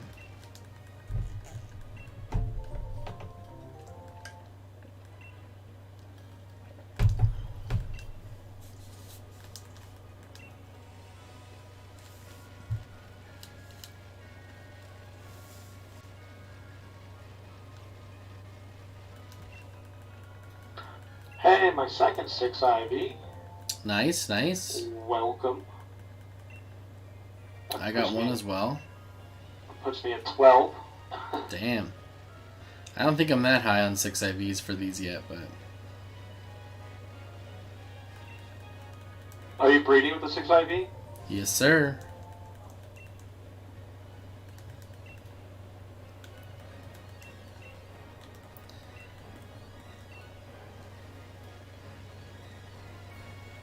Gotta keep the odds ever in my favor.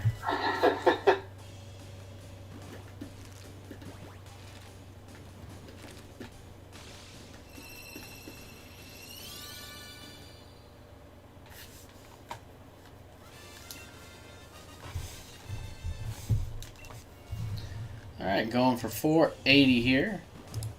Ooh, 480? That's what we're working on. Your thing says 490, because math are good. I thought you might have just hit the button up a couple times. No, I don't think I screwed it up. Maybe I did, but... Let's see. You accidentally overleveled with raids in the wild zone, so up until Leon, most someone would knock out was 2. Nice. Yeah, I mean, Leon was that surprised curveball I felt at the end of the game, which I can both appreciate and not appreciate at the same time, because Rival Hop is a wuss and can't get anything done, and changes his team every time you battle, which actually kind of made sense to me. And then you hit Leon, who's like 10 levels higher than the highest thing you fought all game. Yeah. So it took me a couple tries to figure out what I was doing there. But his Haxorus actually gave me a lot of trouble in my Shock Lock. I did an all-electric type playthrough of this game, which I streamed for charity. And that Haxorus almost just totally ruined my whole playthrough. Yeah, I had problems with Haxorus as well. I tried to keep like a balanced team as well, and it was killing everything. Yeah, it was the Mold Breaker, honestly. I had what I needed to try to survive it, and just Mold Breaker ripped me. And, you know, ignoring Levitate, well, there goes the one thing I have to go against a ground attack. Yeah.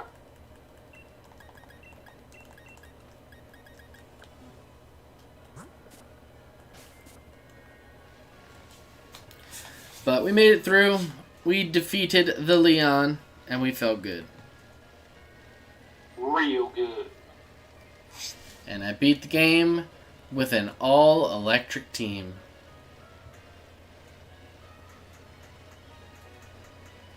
That had to be fun. Well, it's funny, at the beginning of probably the first half of the stream and the first half of the game, I died more to the Pokemon that I was trying to catch than I did to any of the battles that were coming from trainers or gym leaders. Yeah. Because like I go to try to catch Joltik was the one that ripped my team apart the most. I go to catch him, he knocks out 2 of my guys. I'm like, good thing I gave my guys 3 lives, because holy crap, this Nuzlocke would be over. Yeah.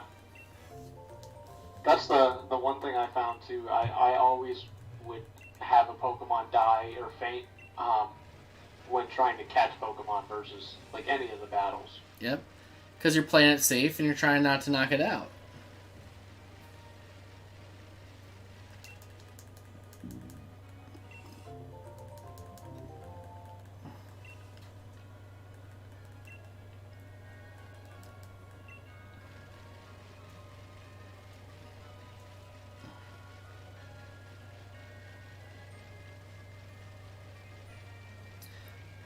But yeah, I mean, the fact that you could keep doing raids and stuff and getting those candies to level up your Pokemon was definitely good, in my opinion.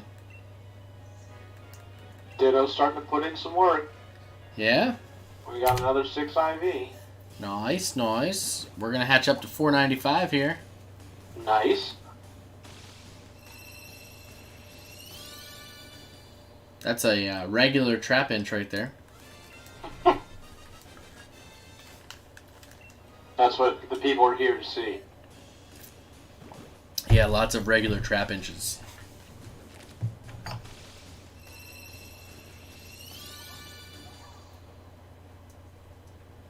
And hearing Foos Roda in the background. Come at me when you've killed 2 wolves with just your voice. I try not to kill animals. Well, they were trying to kill me. Mm-hmm. Is there a reason why you can't catch Pokemon you knock out? It can't be because Pokemon's unconscious, because you can catch a sleeping Pokemon. That's a great question for the devs, I think. I know it has definitely always been that way, even in the anime, that if you knock out a Pokemon, you cannot catch it. I'm not sure if... My assumption would be the Pokemon has to have the will to be caught, and when a Pokemon is completely knocked out, there's no, will. And maybe when you're sleeping, there can be a will, because you have dreams and stuff. That might be stretching it pretty far, but I'm trying my best to explain it. Well, I think that makes sense, because the big thing they harped on is, you could have a Pokemon that you needed to spend some more time with to try to build a relationship, or it would act out like, look at Ash and Charizard, or, it wouldn't do what he wanted it to do for so long. And I think that they were trying to portray the fact that his Charizard had become over-leveled, and it was a higher level than Ash was, and that's why I didn't want to listen to him. Yeah, I saw a really good, I think you're with me, Nicole, really good study about that whole interaction, where if you go back to the original anime and a lot of Ash's gym badges, he doesn't necessarily earn them. He gets them handed to him, kind of. Okay. So, at least, not through his own trainer ability. He doesn't earn them. So maybe when you get badges in the original game, it literally says to you, you can now, Pokemon up to level blah blah blah will now obey your every command. Yeah. You know what I mean? But maybe because he didn't earn those badges as a trainer, he didn't gain the experience to demand those Pokemon's cooperation. Yeah, respect even. And it really was just Charizard, but when you look at how high level Charizard got so fast, he went from a Charmander to a Charizard very, very quickly. Mm-hmm. I think because of the Executor Island episode where Charmeleon just roasted a whole bunch. Anybody hungry?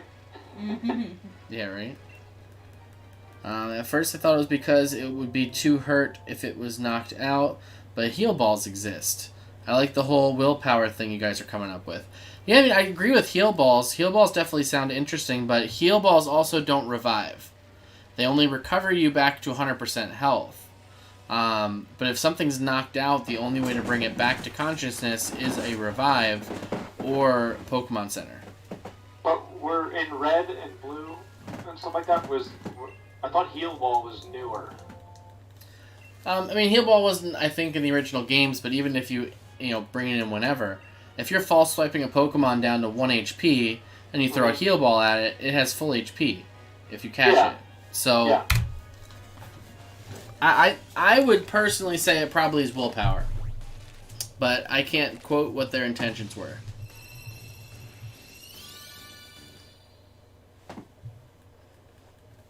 Again, throughout the show, you see Pokemon respecting the catch. Respecting to be a part of that trainer's, basically, adventure. Before all this pandemic jargon, we were playing a Dungeons & Dragons version that was all based on Pokemon. I didn't. Haha. Where you literally are Pokemon trainers going through a Pokemon adventure in a D&D style. And literally the idea is you have to gain their respect to get a better chance to catch them. Or you need to weaken them to the point that they can respect you as a trainer and allow themselves to be caught, or you just overpower them with your straight will, basically. Or as Hop would say, your ability to throw the ball. Sorry, Hop is not my favorite rival, in case you can't tell. What was the one from the last game? What was his name? How? I liked him. I didn't like How either. I like Gary. Or Blue.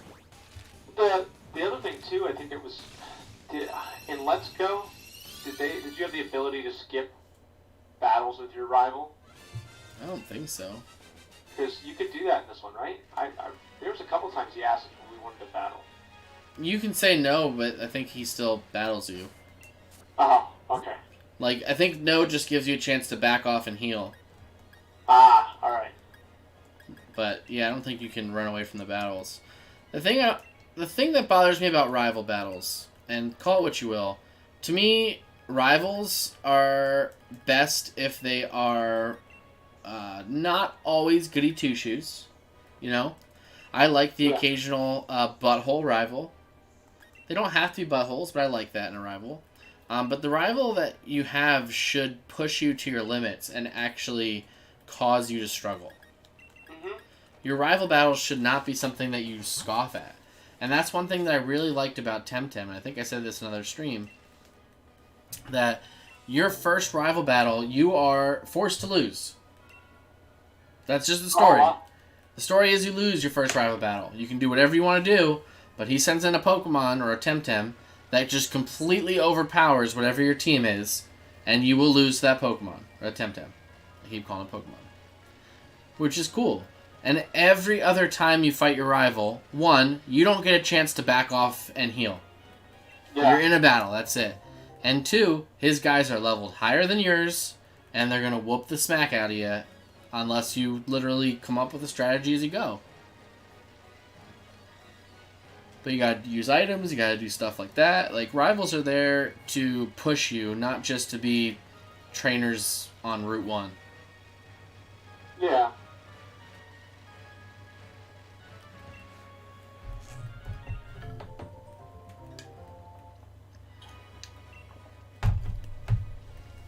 I also feel that rival teams should be more dynamic. Like, when you go into that battle with the rival, maybe its Pokemon aren't fully predicted.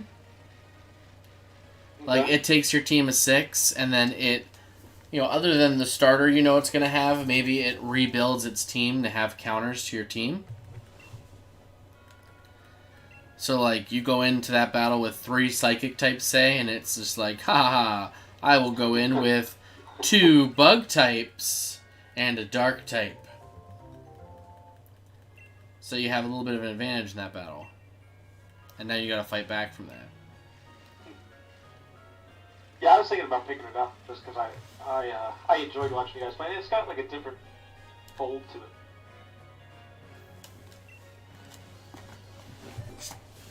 Yeah.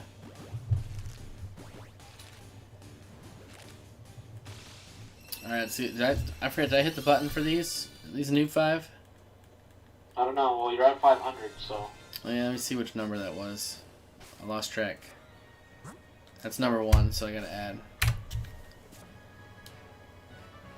Well, Navy Acrobat, I can say this. I do appreciate all the fun-filled and exciting conversation that you've brought today, so thank you for that.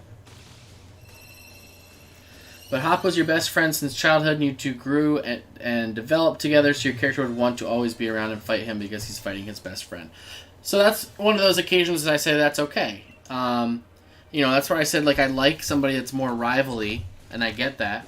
But the story made sense here. I just felt like he wasn't a good trainer.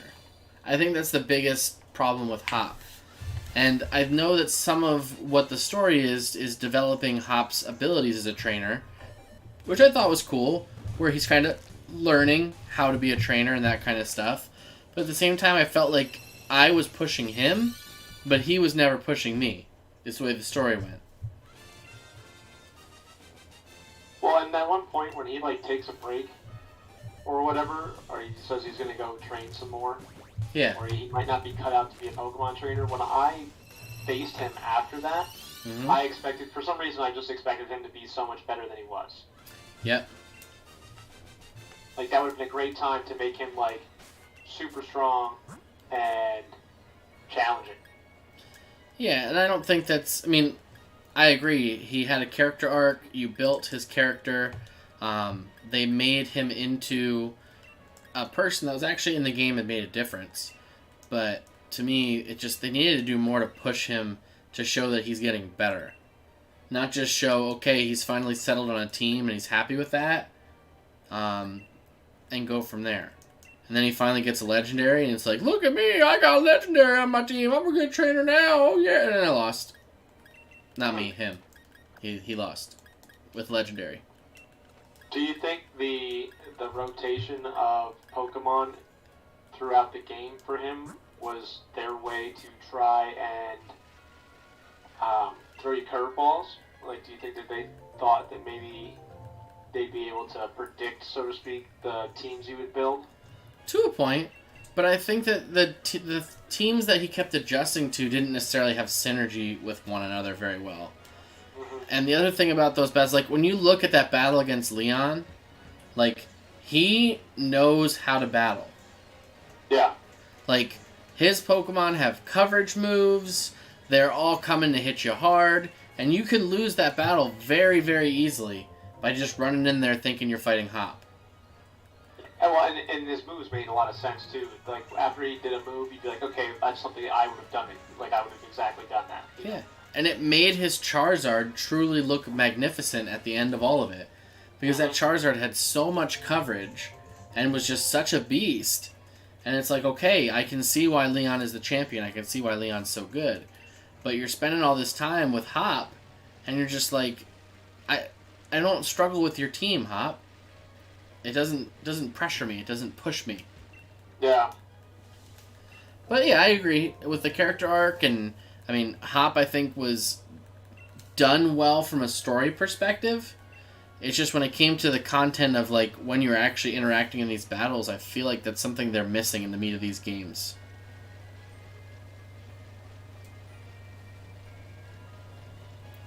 You like that he becomes a professor at the end. Well, an assistant, but assuming a couple more years he'll be a professor, and he's the only character that actually changed at the end. Did he become a... Did I miss that?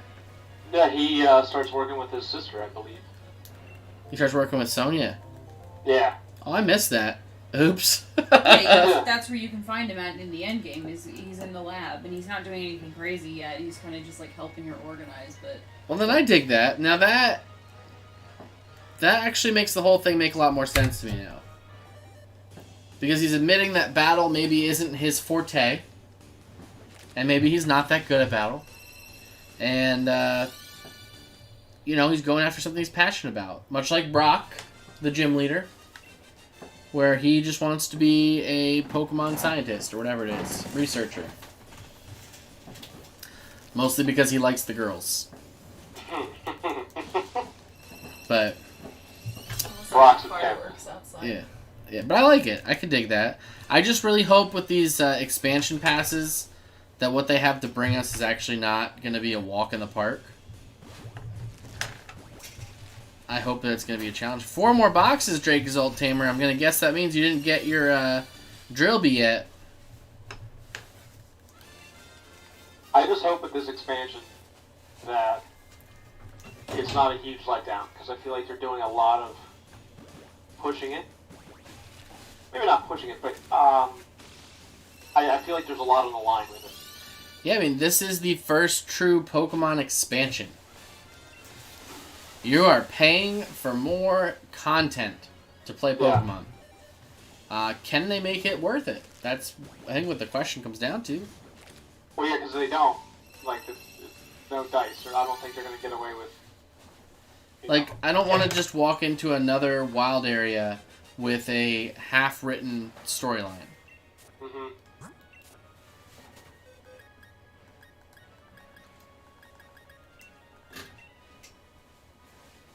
Going Impidimp next if you get that Drillbur? Well, good luck, man. I hope you do get that Drillbur. Like I said, Excadrill is a very cool looking Pokemon, shiny.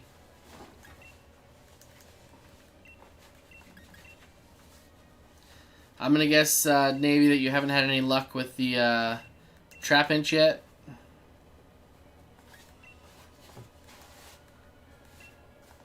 And sorry if it's Navi. I'm not sure if it's Navi or Navy. I'm just kind of going with the flow. The hardest part about streaming, right there. Yep. Trying to guess what people are wanting a pronunciation to be.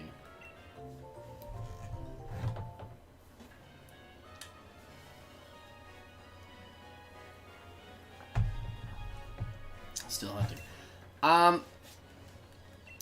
It's an interesting question. So, how do I answer that? I've never thought about it that way. It could be cool, and I'm going to leave it with that. It could be cool if they had you bring, say, your starter, because I know starters are important. But you left all your other Pokemon with you, and you got the new legendary. Also, you don't even know your own name as an Xbox 360 random gen name I started with. Nice. Very nice. Well, okay then. What was I saying? It would be cool if they let you bring your starter over, and maybe they level capped him to make sense with the island. And then gave you the new legendary. And then in order to progress through that island the first time, you would have to build your own team and do it that way. And then once you beat the expansion pass, then you can bring your other ones over. I think that would be cool. That would be a neat way to do it, so that you have to kind of work and build your way through the expansion story. So you're not just flying through it with your level 100 Beast Mode mons that make the whole thing look like a joke. Have I ever failed a shiny?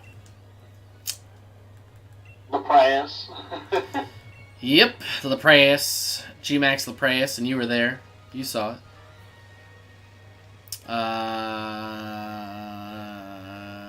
What else have I failed? I failed the Charizard because my internet went out. That was great. That sucks. Yeah, I think the only ones that I've failed are ones that I've chosen to skip while waiting for another one. In terms of like Pokemon Let's Go. Or Gigantamax Pokemon that they hated me. They hated me big time.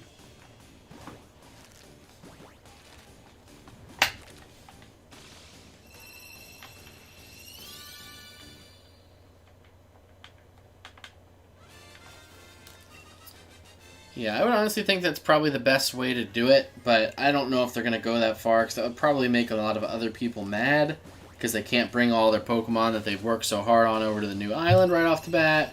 But, I don't know, it makes me nervous to say that I'm going to a new area, and unless everything on that new area is already built to be level 100, or battles are rolled back to level 50 or something like that to make it even, I can't see how they're going to make it actually challenging. Well, you would have to think that the level caps, at least, I mean, the level of the Pokemon have to be over 60, because that's kind of where you left off catching Pokemon. Yeah, I mean, if you really think about it, I have competitive, level 100, fully rocked Pokemon that would sweep Leon hands down right now. So what are they going to offer me in that case?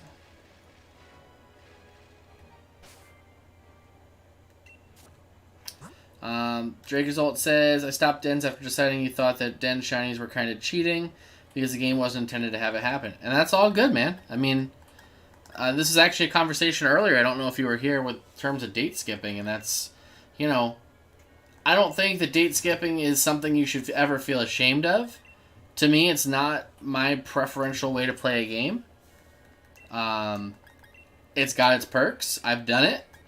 Not trying to say I haven't, but to me, this is a lot more gratifying when it comes to shiny hunting. Because when you finally get this shiny, You know how much work you put in for this shiny. You have a good idea of the ability this shiny is going to have. You have a good idea of what the stats this shiny is going to have, and you're building it up from nothing. You're going to get a level 1 shiny, and all the choices you make are yours. And then you are going to fatten that shiny up with all that candy you're going to give it. It's going to have a sugar high. It's going to have no other diet in its life. And you're going to be like, holy crap, I just fattened up a level 100 on just candy. Where the curry, man? Where the curry? That's one thing that I never. I mean, the camping thing. Yeah. I don't think I spent too much time like that curry decks and stuff. I don't know. I don't spend a lot of time on it either, honestly. I mean, Yeah. as think I was cool a as fan. they made it sound, to me, it's not Pokemon. Yeah. I don't do it to make curry.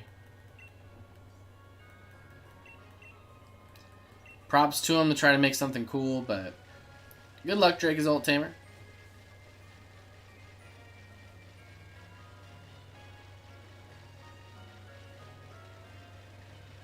I feel like something they always try to work on in every gen is ways to make you interact with your Pokemon and try to like look like you're bonding more. Yeah. Which the idea of camping with them is kind of cool, but what you do with them in the camp like isn't very interactive. To me, it would be cool to have things like mini games, like even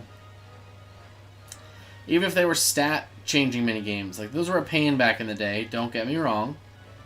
Because you just had to keep farming these mini games. But at the end of the day, like something to bond with them. Maybe you have 2 of your Pokemon do a mock battle, and maybe they get a little experience from it, or something like that. Yeah. Like, look at what Ash does in his free time in the anime. He's always doing stuff and interacting with his Pokemon. And I know the Pokemon company's trying to, or Game Freak is trying to make that happen, but just feeding them food isn't exactly like playing with them. Throwing a ball to them and waiting for them to bring it back isn't always just playing with them. I just matched the feather. Yeah. Do I think you're going to get it? So, you have 120 eggs if you have 4 boxes. And how many have you hatched so far?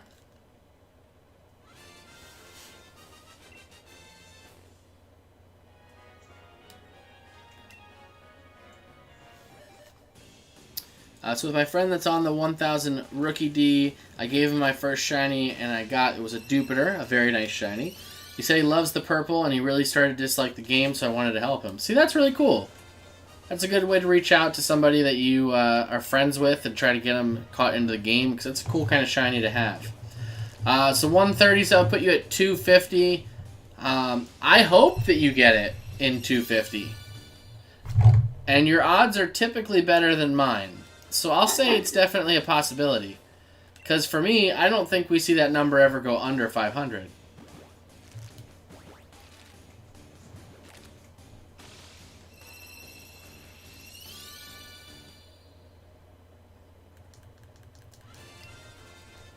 If we don't get a shiny, I'm gonna end up doing surprise trades until I get one.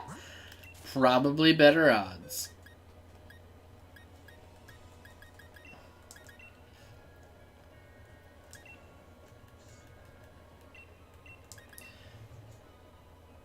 Yeah, the thing with Pokemon for long term is you gotta find your niche, whether it's hunting shinies, doing competitive, whatever. Your over odds for Squirtle too. Oh boy, I got a Squirtle.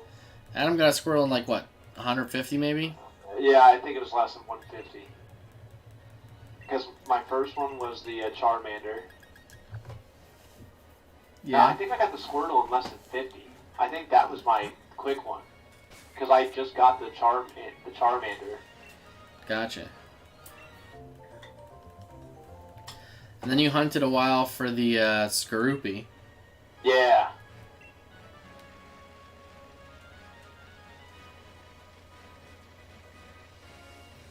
I don't, honestly, I don't know.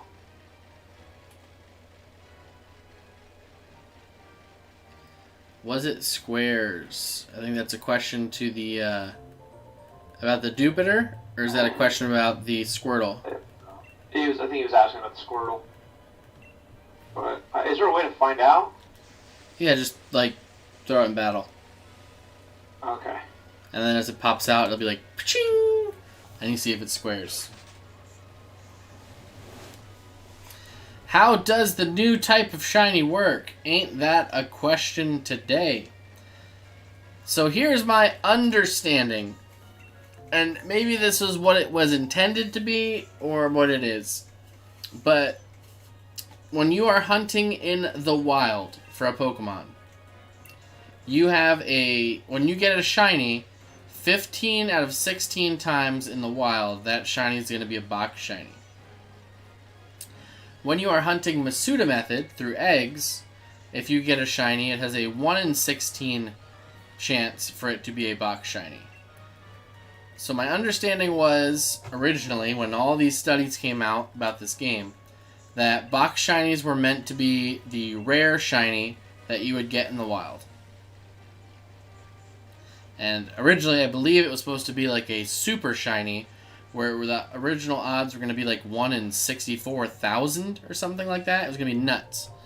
But from what people are seeing and experiencing, the box shiny in the wild is very high chance to show up, and through the eggs, not so high. And then raids, I think it's rarer to get the box shiny, but still more common than through eggs. Going for 525. Nice. And if I said that incorrectly, anyone's free to correct me, because that is simply my understanding from a little while ago. Things obviously could have changed.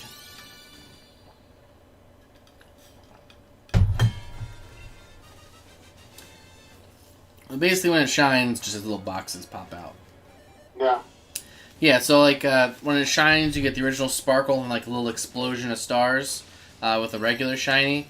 This one's going to be a sparkle and then an explosion of little like boxes. I can show you with my Rookie D or my Corviknight after these eggs hatch.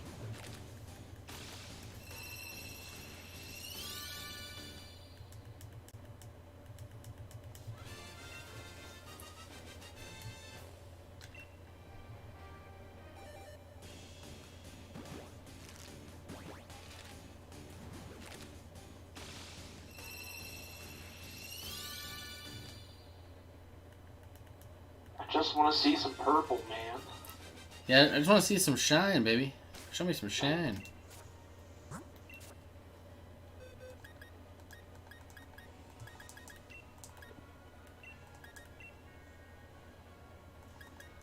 Here, I'll get my Corviknight out for you, and I'll show you what the box shiny looks like.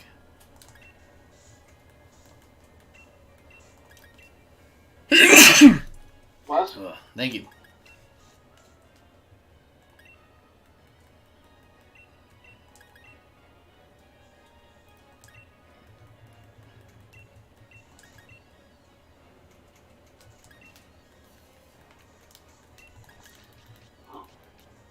There he is. Da, da, da, da.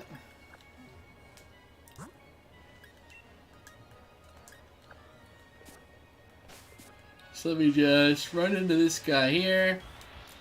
Bless Pikachu. I like it. Alright, there's a little... What would you do if I jumped into that battle and it was a shiny boy? That would be hilarious. Yeah. So there it is. Boom. Did you see the boxes? I guess I have to wait for delay, because there's a delay between streams. Oh, well, I saw it. It came up. Here, I can, I'll switch real quick and I'll swap back so you can see it again. Just in case.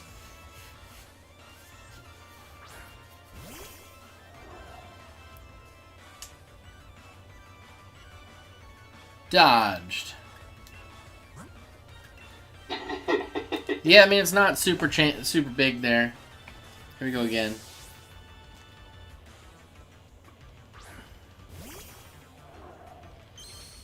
Boxes.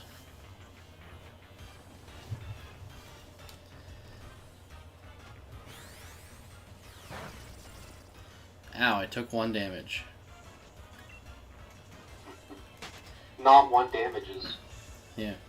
Hey, Streamlabs showed up. Hey! That'll be on for like the next 25 minutes. Just hey. Yep.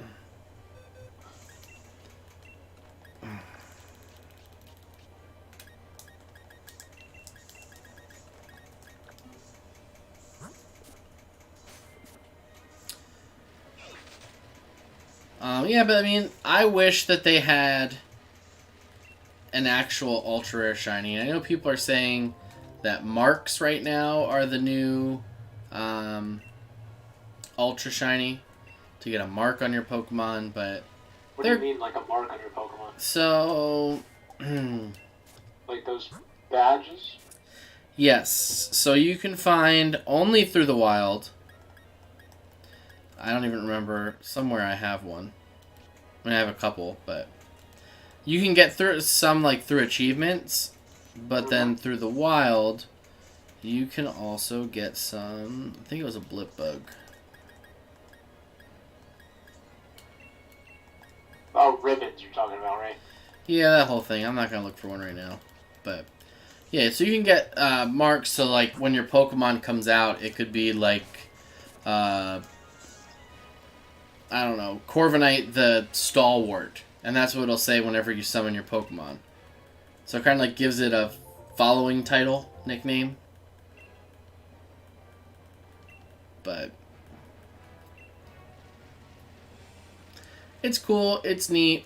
I know a lot of bigger shiny hunters out there are literally trying to get wild shinies that have those specific titles. And that's like their grail. But I don't know, man. That's a lot of... Apparently there's a new item in the code for the next expansion called the Mark Charm. So people are thinking it'll give you a higher chance to get a mark on your Pokemon. We'll see.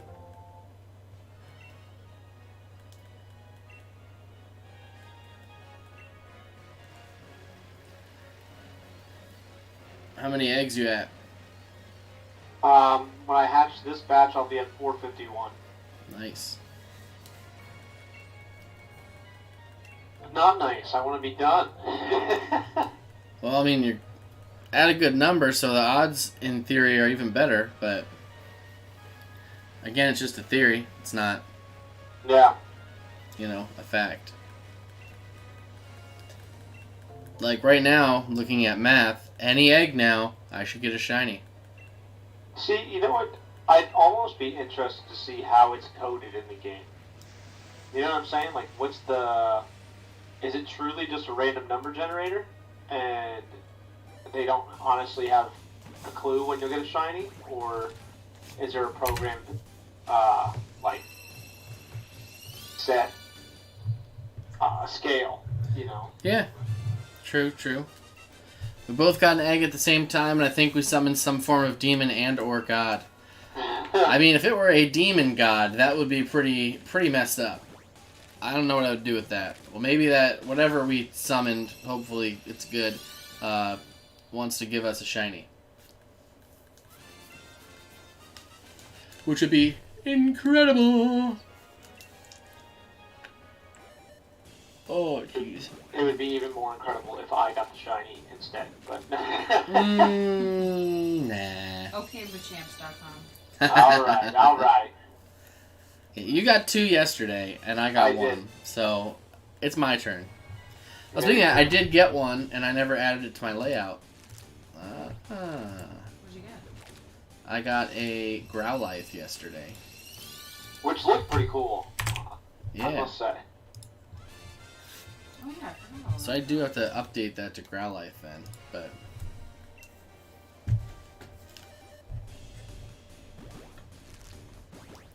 Or maybe wait for it. No one gets a shiny. Man, I wish they would hand them out like Oprah, you know? Yeah, thanks for showing up today. Here's a shiny. Yeah. Yep, none for me. Not that round. And you get a shiny, and you get a shiny, and you get a shiny. I always worry worried that I'm gonna miss it. You know what I'm saying? Like I always worry that like, oh, did I release it? You know? Yeah, I always second guess too. Like, cause I'm always like looking around because I got this screen over here, I got this screen over here, trying to make sure I keep balance with everything going on, and it's then like, oh, did I miss it? Then I realize how hard it is to miss a shiny. Maybe less for like yours, which is a little bit harder to tell. Yeah. Like, oh yeah. oh yeah, Navy Acrobat has subscribed to the channel, putting us at 73. Somehow we jumped 2 again. Huh. Well, let's see some hype in the chat for Navy Acrobat or Navi Acrobat. They don't really know how they want their name pronounced, so that's fine. I'll go with whatever they want. Let's see some hypes, and thank you so much for the sub. It has been a treat having you here so far tonight. Aw. Bagel, where's the hype? You're my moderator. Oh god, I'm sorry. Oh god, she's one job. One job. I don't Gotta go back to this. Gotta go back to the stream here. Yeah. Thanks for paying attention to the stream.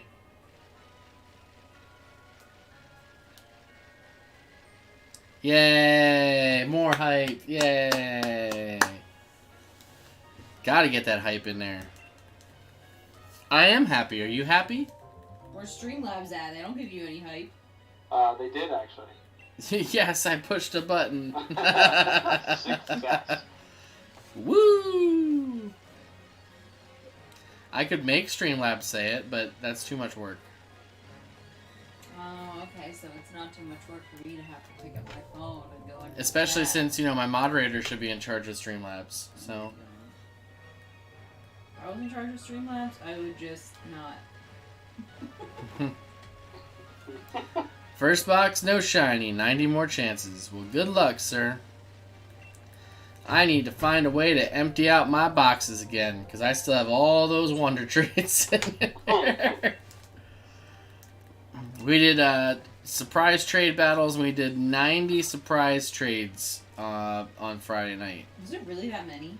Yep. Holy shit. Well, I think we might have did more than 90. It might have been a couple more. It was close to 90 either way, Yeah, because I remember, finished my you guys 3 were like, boxes. Alright, one more. Yeah, I probably trashed something I didn't really need.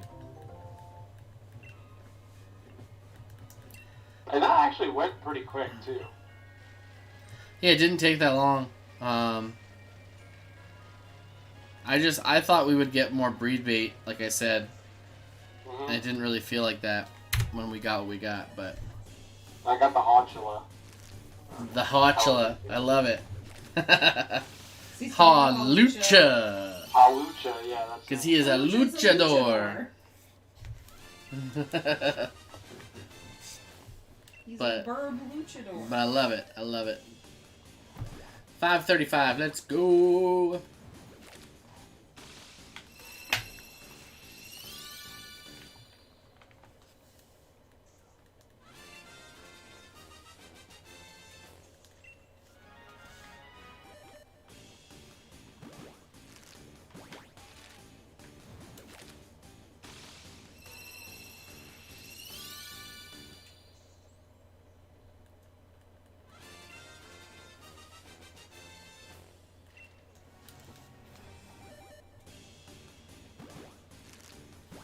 Any day now, friend. Yeah, you too, buddy. Me too. Yeah.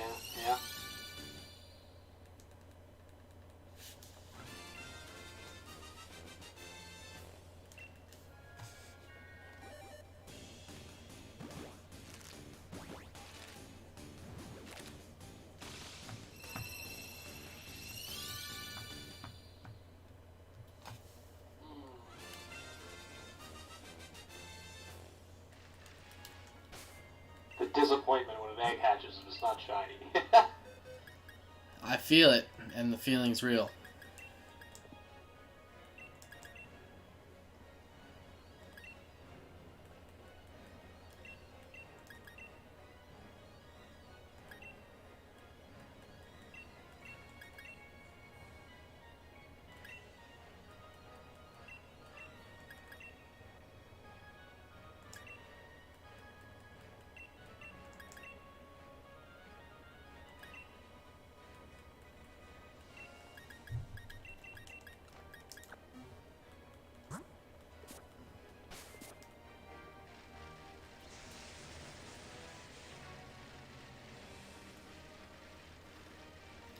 I think at this point I'm probably going to empty the box at this point and That's, see where I'm I at. literally just decided to turn and burn. So.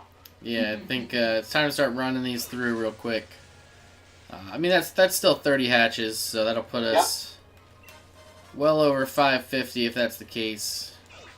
And that'll put me at 486 is what I'll be at. Nice.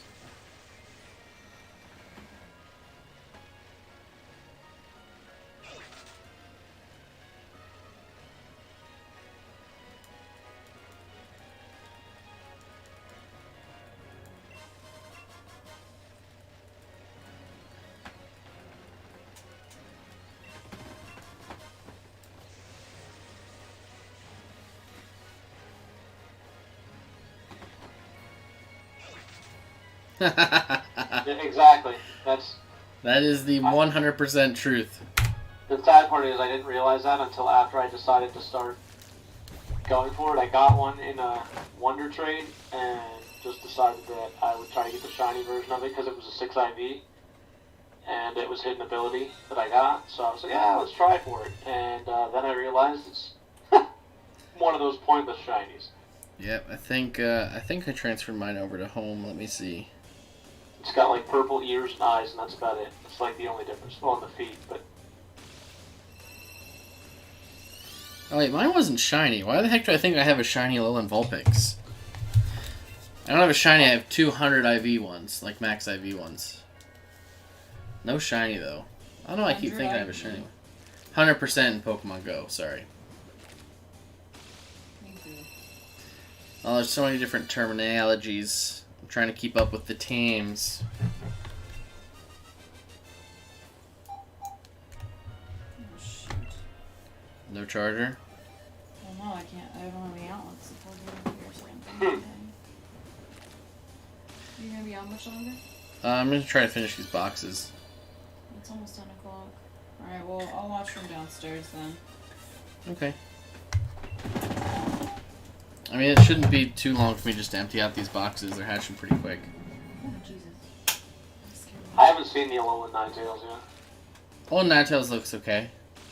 Again, it's not a giant variant, but It's noticeable enough. it's more noticeable than the Vulpix. And some others I've seen. Do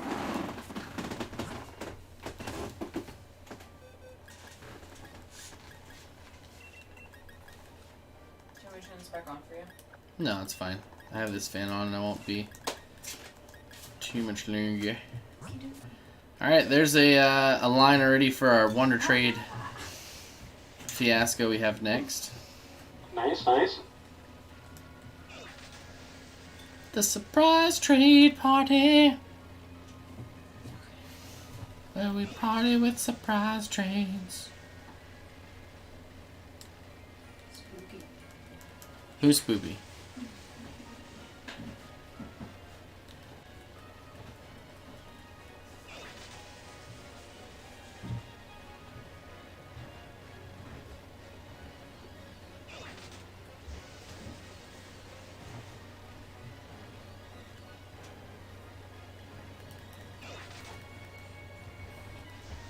I'm so not looking forward to going back to work tomorrow. Yeah, me neither.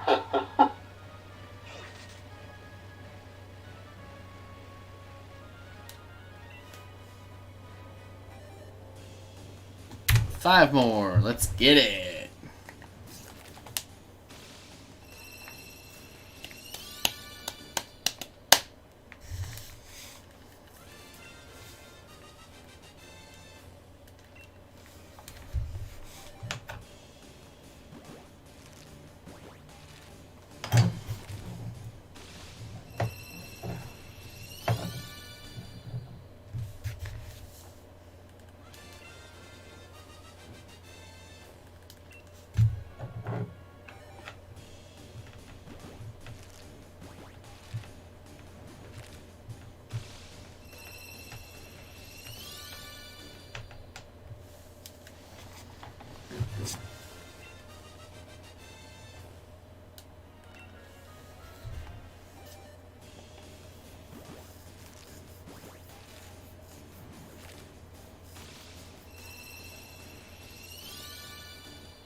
4? Oh, yeah.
I'd laugh by the time you get your first one. You know, you have like 10 eggs left. You go to hatch those 10, you have another shiny in there. Like, That'd be nice. It's kind of like what happened with Applin. Yep. When I was hatching through and I got a whole bunch real quick. Well, 2. It's not a whole bunch, but... you don't think you're going to get this guy under 200 attempts again? I mean, you'll get another shiny under 200 attempts. I just never expect it often. Because, like I said, the best odds you get is 1 out of 5 whatever. 512, right? 512 or something like that. 568 maybe? Actually, now that I think about it. Let's look it up. For some reason I want to say it's 564. Yeah, I think it's something like that.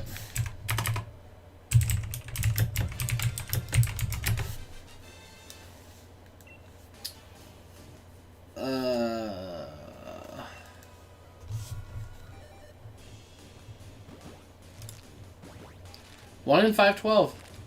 Huh. Should have stuck with my first guess. Yeah, me too. For you, without the shiny charm, is 1 in 682.7. Because apparently you can divide your Pokemon into 10 pieces. Sweet. 1 in 512. You're calling it. You're done? Giving it a break? No, I think they were calling 1 in 512. Oh, gotcha. Yeah, it makes sense numerically wise. I don't know why I thought it was 1 in 580 something.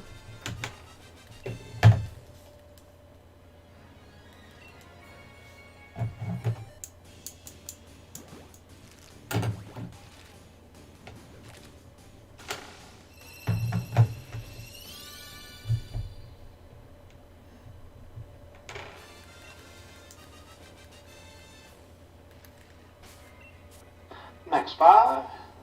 Yep, I just went through up to 550 now. So I am now officially, I mean not now, but everything that I hatch is over odds at this point, so. What's the highest you've hatched on stream? Like, because this is 550 you've done on stream. Like the number I've gotten to on stream? Yeah. It would have been with Dragapult, or Dreepy for sure, but I didn't have a counter on when I was doing it. Yeah. But that one was a good 5 or 6 whole streams, and I was doing, I don't know, in some cases I was doing like 5-hour nights, stuff like that. Okay. That was when it was easier and my computer was in my room. Which was both easier and harder. Yeah. Now I have an office again, which is nice. An office is an underappreciated room. Really is. Helps me stay organized, keep things together. Mm-hmm. Doesn't even need to be very big. Just Nope. needs to be a space dedicated. I've got some decorations behind me.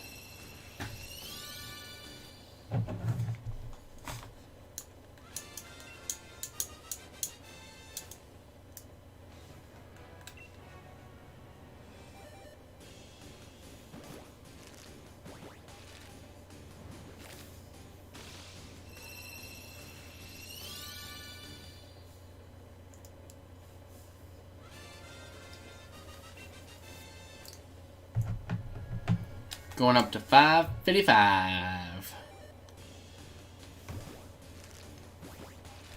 Could that be my lucky number?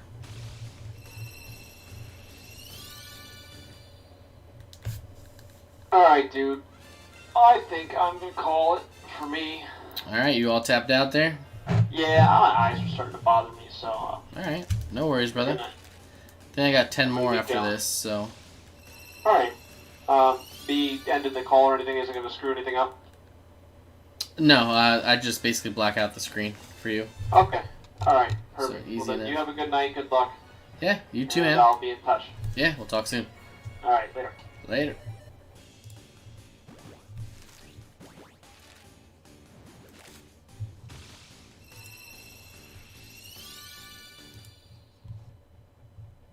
Alright, and we are still here. So 555 was not our lucky number, as we've just discovered. Oh, we did get a 6 IV at 554. Nice.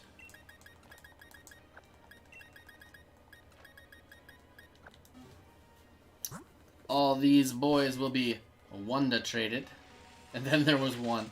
Oh, you're still here. There's more than one. But, yeah, Adam jumps onto a bunch of the streams with us so that we can have some more people talking and doing stuff. 'Cause it's more exciting to have more shinies than less shinies. But in our case, it's been less shinies today.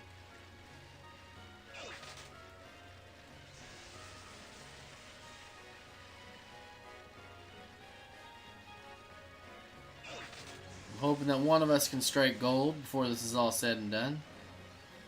But if not, then we'll be back again and do it again. Patience is everything when it comes to shiny hunting.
Saw a live shiny reaction earlier today, and it was a Toxical, maybe a Toxel or Toxtricity.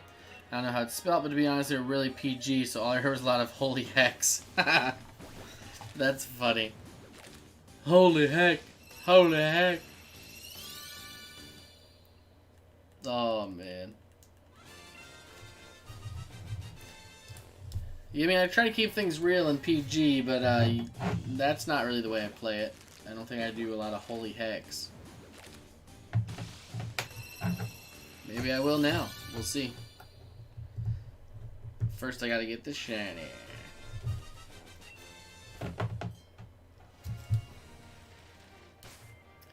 Two boxes left. Uh-oh, Dracozold Tamer. You're running out of time there, buddy. I got one row left here. And then we're gonna call this one for the evening. So let's hope that we get some good luck here in these last 5 eggs. If not, the next time we'll be back is Tuesday at 7:30 p.m. EST for Tuesday Night Throwdown, where we will start off the stream with some competitive live doubles battles against the online ladder. And then we will probably go right into hunting whatever shiny comes next. At this point, I will assume it's Trapinch, but we could get lucky in the last 5 eggs. Thank you, and you as well. I hope that one of us gets this shiny Trapinch in the next 5 eggs.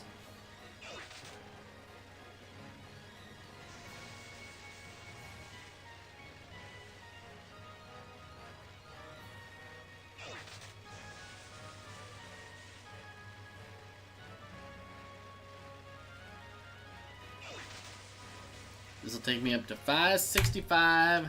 Let's go. Last 5.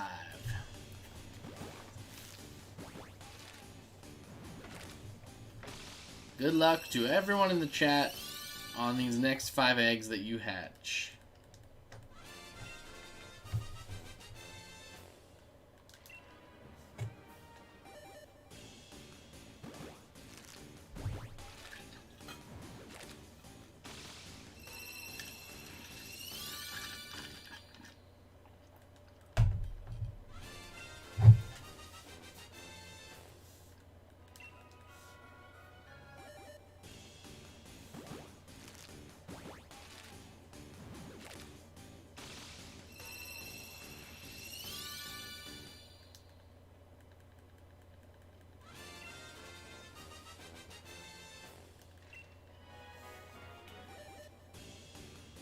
Two more. Getting down to the wire. We know Dreepy came to me in the last egg of the stream. Could Trapinch be the same way? Here it is. We'll find out.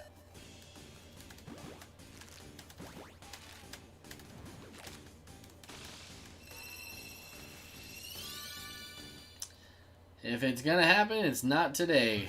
So unfortunately, that is an unlucky end to our Trapinch hunt for this evening.